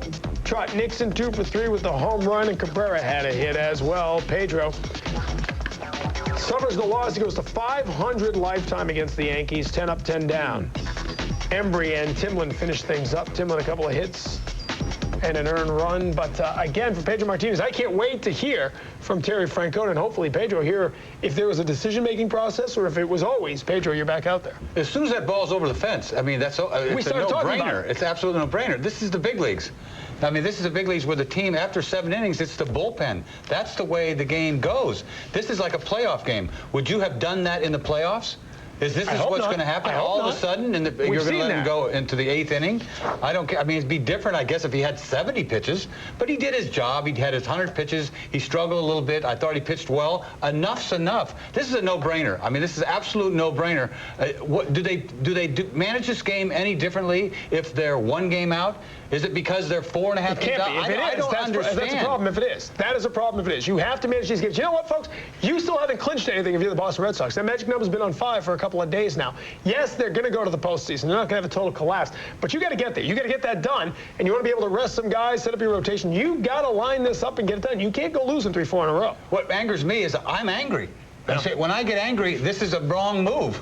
I'm not the manager, but this is a no-brainer to me. As soon as David hit the home run, you and I, the big debate was, do you bring in Myers or do you bring in Embry? I guess Myers was a little tired, so you bring in Embry. Fine. I mean, we were shocked. He's in the game. First pitch, boom. Haven't felt this way since Yankee Stadium, October 17th. I'm telling you. All right, W.B. Mason, delivery of the game. You know, it could have been worse. The Red Sox down by a run. Mike Timlin came in to finish up that 8th inning, and 2 on, 2 in already, 2 outs. Miguel Carr up. Timlin, the wild pitch, but a nice play by Veritek to get over there quickly.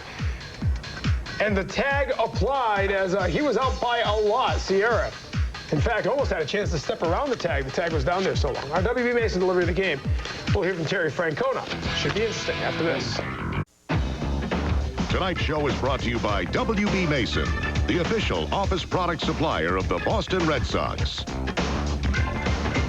Oh, with the loss, the Red Sox fall 5.5 back of the New York Yankees. They've also lost 3 straight against the Bombers going back through last weekend. The season series tighter now. It is 9-8. Red Sox leading it with 2 games to go. They have lost the season series each of the last 2 years. 9 wins and 10 losses, and certainly trying to avoid that. They're beaten tonight. Terry Francona downstairs talking about it, starting, of course, with Pedro. Do you think Pedro was losing it all there, or did he strong through 7? No, if I'd have thought he was losing, I'd taken him out. And we sent him back out with a run lead. Was on second pitch to Matsui, the home run. He was trying to go away with fastball. He ended up misfiring middle in. But in my opinion, he still had good stuff. I mean, the pitch that Bernie hit, he hit off the end down the line, and the pitch to Sierra, still don't know how he hit that ball. I thought I wouldn't have left him in if I thought he was out of gas. Terry, your conversation that was a completely different matter. That was just about the mound and the condition of the mound, and we just ended up having a little bit of a chuckle out there, but had nothing to do with him or anything like that. Did you talk with Pedro in the dugout before he comes out to start the 8th, and what went into that conversation, if at all? I didn't talk to him.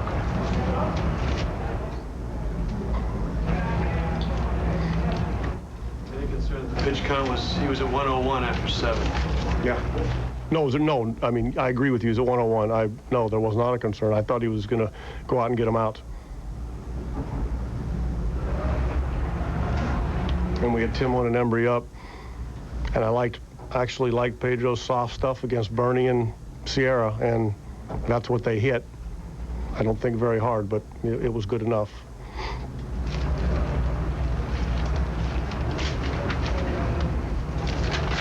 Terry, that was Pedro's game either way. Timlin and Embry are up. The pitch and attack. I can't tell you that. If he goes out and things, in my opinion, are falling apart, that's different. I'm just saying I thought he was in command of what he was doing. I thought he deserved to stay out there. And the reason he stayed out there is I thought he was going to get him out. Well, they haven't. Not even a conversation in the dugout, he's saying. There was never a question in his mind that he was going back out there. I mean, that's what he's observing. That's what he sees from Pedro. He says that he thought that he can get them out. It was probably a no-brainer to him to leave him out there. We heard Jerry Remy in the broadcast say he wasn't surprised. So I'm surprised. We were surprised. I'm surprised. To say the least, we were surprised. Yeah, I mean, he's the manager. I mean, he's watching closer than I am, but I'll tell you what, he's out of there. Well, if he saved guys the night before, you assume they're going to pitch tonight. Yeah, I don't understand. Some nights 100 pitches means a lot. Some other nights it doesn't mean a lot. You know, if this series was any different, if there's 3.5 games out, one game out, I really don't know. It's hard for me to say, but he answered the questions like it's no big deal. He thought he hadn't lost anything, and he liked the matchups. Liked the matchups. Yeah. Wow. All right. David Ortiz, meantime, had some nice swings at that boy. Go back to last night, 9th inning. He had a great opportunity with a couple of guys on. And I tell you, boy, I think 3 times over the last 2 nights, I think it's gone off the bat. I wonder sometimes, does he have a broken bat up there? Because he's hitting these balls, swinging at these balls like he's all over this ball. And even to him, if he's shaking his head, he thinks he hit it crisp. You know, he's hit enough home runs to know when he has a swing at a ball and hits it good. This ball's hit on a line right here. It hasn't got enough time to get up some elevation. That was in the 3rd. This next one in the 5th. This next one is where he thought he got it, because he's got extension right there. It's to the big part of the ballpark right there. That's about 385 feet right there, damn near. And he's shaking his head, so you wonder, I mean, what's wrong with his bat? Get a little uppercut maybe or something. Meantime, a couple of plays that you probably saw by now at third base. No help from the umpiring crew tonight. One of them wound up costing a run to the Red Sox, but Tim McClellan was no friend to Red Sox Nation. Well, here, A-Rod still in third base. The throw clearly beats the runner. First of all, the throw beats you. They normally call you out. And he hasn't got a very good angle at this because he's behind his play. So in this other play, in a different inning, I think the 8th inning, Sierra shouldn't even go to third, but he did, and he tagged him there. He couldn't really see that either because he's behind the runner, but that was closer than the other. On the steal by A-Rod early in the game, he was definitely out. He tries to say he was safe because he pulled his hand away, but they... Overthinking it a little bit. Yeah, definitely. Give a little too much credit. The throw beat the runner, boom, you're chances done. are he tagged him, you're out. Yeah. Sierra wound up getting tagged out at home on that wild pitch, but A-Rod ended up scoring. Yeah. So that didn't matter. Well, yeah, the second one didn't matter. Burks did not play tonight. Ellis Burks, our Sovereign Bank player profile, but he did last night, and it was a special moment. Ellis Burks getting a pinch hit at bat in the 9th inning after missing 133 games on the DL this season.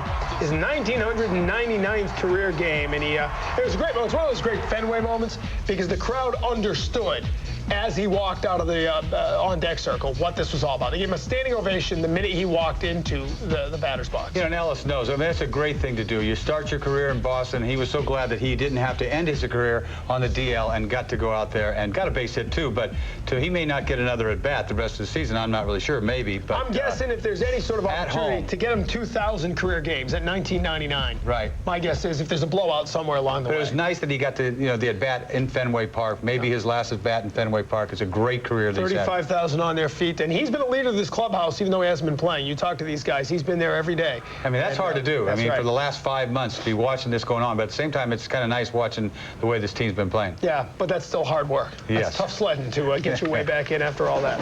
All right, we head to break as the Red Sox are beaten in Game 1 of this series. A big series that is not as big as Manny's swing after losing 6-4. Saying all the right things, not trying to inflame anything. We told you the Red Sox magic number for a playoff countdown is 5. The Yankees have a magic number of 4 to clinch the division. All right, Pedro was at the podium. Let's go down there live right now.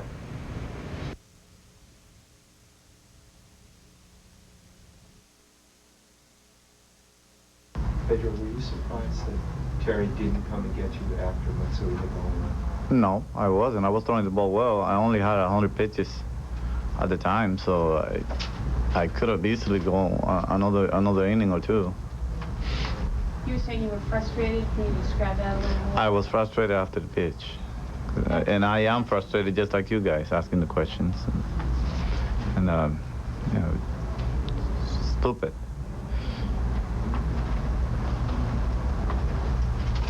The wrong pitch to throw or the wrong location? Wrong location. It was supposed to be low and away, and I threw it right down the middle. Pedro, anything you can pinpoint that on, or you said after your last start that you were working on things, you're trying to get your command. Did you feel better tonight? How did it go? I thought I pitched a better game today. It's just that I made a couple. I made some pretty good pitches, and they battled their butt off. And Sierra is a good example, hitting good pitches. Matsui did it earlier in the game too. A-Rod hit pretty good pitches. I mean, what can I say? Just tip my hat and call the Yankees my daddies. Is it especially frustrating, Pedro, because it is the Yankees? No, it's because I can't find a way to beat them at this point. You just have to give them credit and say, hey, you guys beat me, not my team. Today they beat me, and let it go. They're that good. They're that hot right now, against me at least. Does it make you want to get a chance to face them in the playoffs again, just to kind of get that taste? No, I wish they would fucking disappear. Pardon me, the F word. I wish they would disappear and never come back. I mean, I would probably like to face any other team right now. Pitch a good game, make good pitches, and still can't beat them. It's frustrating. Is it their patience, Pedro? Excuse me? Is it their patience that's causing you? No. They have been swinging the bats. And the way they did it was swinging the bat. It wasn't like taking pitches or whatever. Pedro, it looked when Francona did come to get you and took you off that you had your back turned. Were you upset with him at all? Or I mean, there's no reason to be upset at Tito. It was just frustrating for me not being able to do the job after my team picked me up so many times. How many times am I going to have the lead and let it go? It was all me. It was all me. I wanted to bury myself in that mound.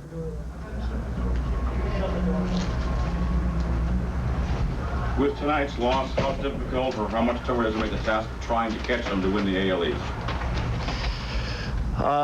You know what? I'm not thinking about catching them. I was thinking about the game that I had in my hands. I don't think ahead of time about any more than just the outing. So I think you're asking the wrong person the wrong question. Because I don't think about any other game but the game I have. And that was the one I wanted. Is this one of the most disappointing nights you've had in the major leagues? I think so. I think so. You work so hard, you make good pitches, doesn't pay off. You make bad pitches, you continue to lose and give it up. It's stupid. It's frustrating. All right. Thank you. Thank you. Bye. Pedro Martinez live downstairs, and we apologize for what is said live, but clearly the frustration just seeping out of Pedro there. He wanted to win this game. He clearly felt he was in good command and ready to go back out there and pitch the 8th inning. I mean, I don't care. You ask a starting pitcher, you know, if he's all right and how did he feel. I mean, you kidding me? It's Pedro Martinez, one of the best pitchers ever played this game. And you want him. Absolutely. That's exactly how you want him to feel. But, you know, sometimes after listening to a starting pitcher like that, I think to myself, well, geez, I guess I don't know what's going on.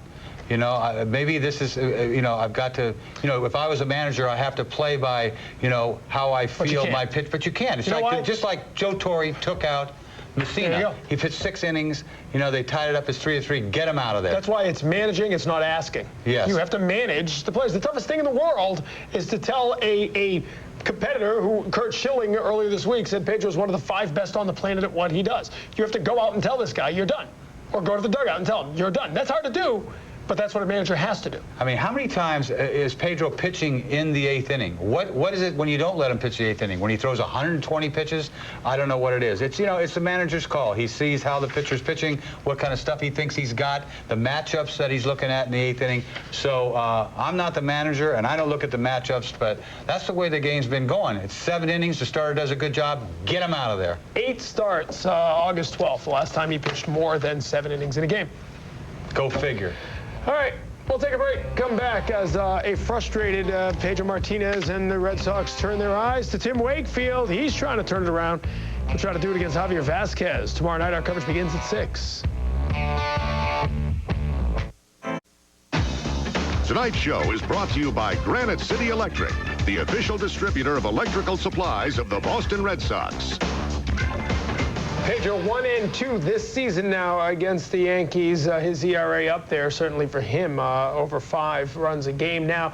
And we told you, even 500 on the season, 10-10. This is a big lineup, we said. I mean, top to bottom. If Giambi ever came back and got anything close to healthy, there's not a hole in this lineup. There really isn't. You know, and Matsui being the guy that hit the home run to tie the game, this guy really has, you don't watch him, he's not flashy or anything, but he does a lot of things very well. He plays the game. He's not real fast, But as far as a hitter, he's got power. He plays a nice left field. Threw out Millard, which is a really big play. You know, nobody out. Millard tries to get 2. I think that 6th inning or whatever. But anyway, Matsui, this lineup is tough. I mean, and Giambi is not even in it. And, you know, earlier in the game, Cairo gets on, the 9th hitter gets on. Pedro has some trouble in that 1 inning, and they score. If you let the 9th guy get on, I mean, this is a tough lineup. And they talk about power. They've got over 225 home runs, whatever.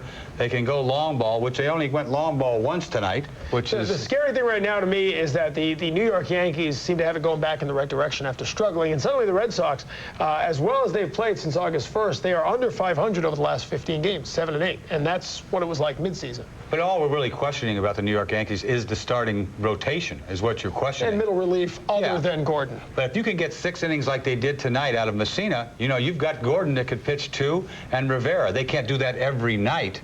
But you're not going to send a guy like Mussina out there every night either. You know, Mussina had, you know, not given up a run in 3 innings. I mean, he's hot. But they gave a quick hook to him.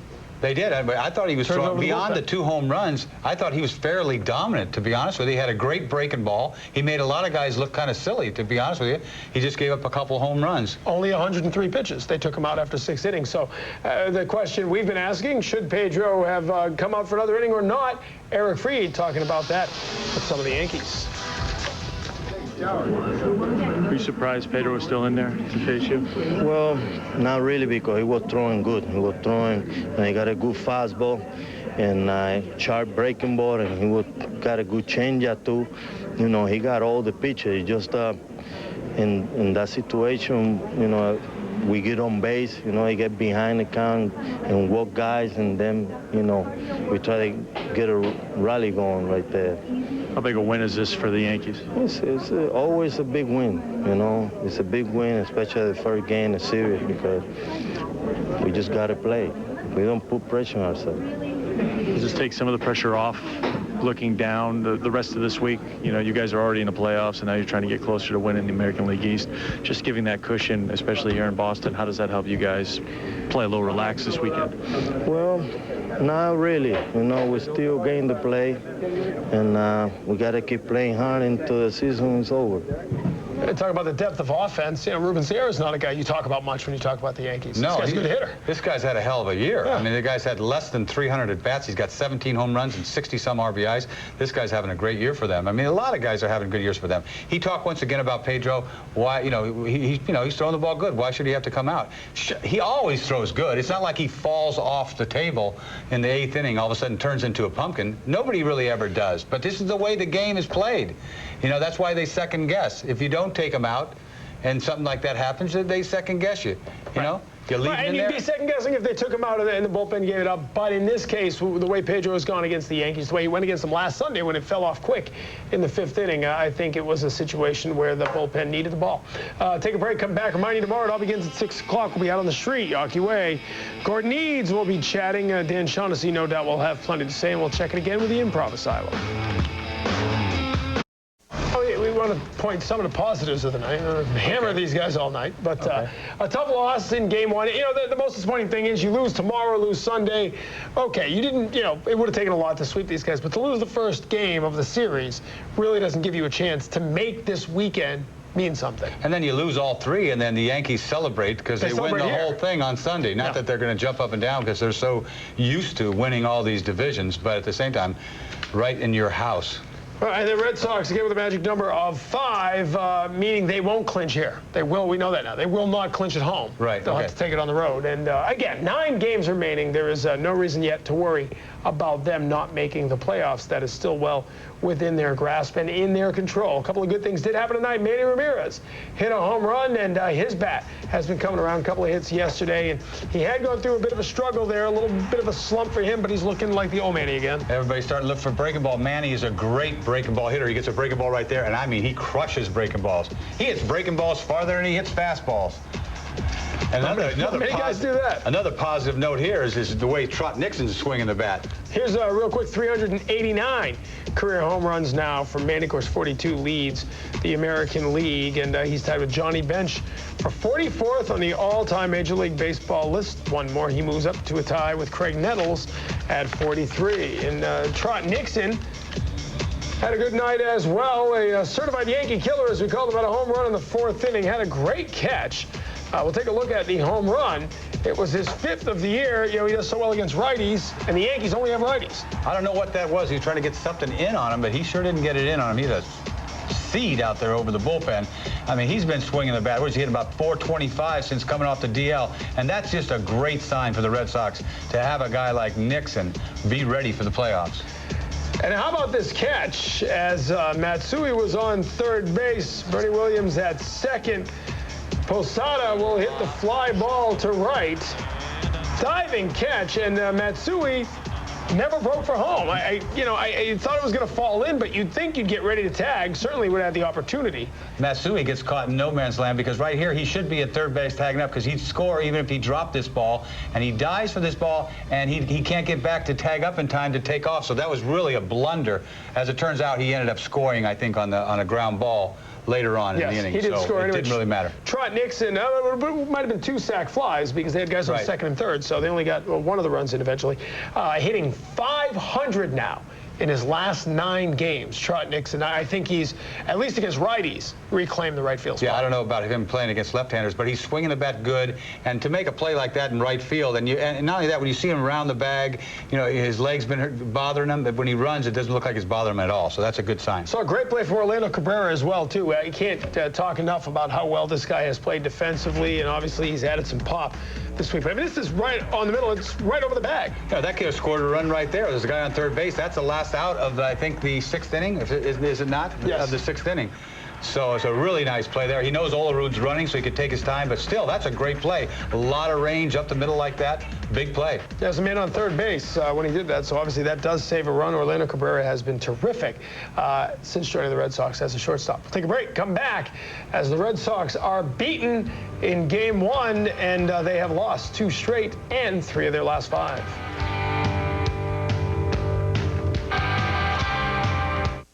Menopause. It's more than hot flashes and mood swings. It's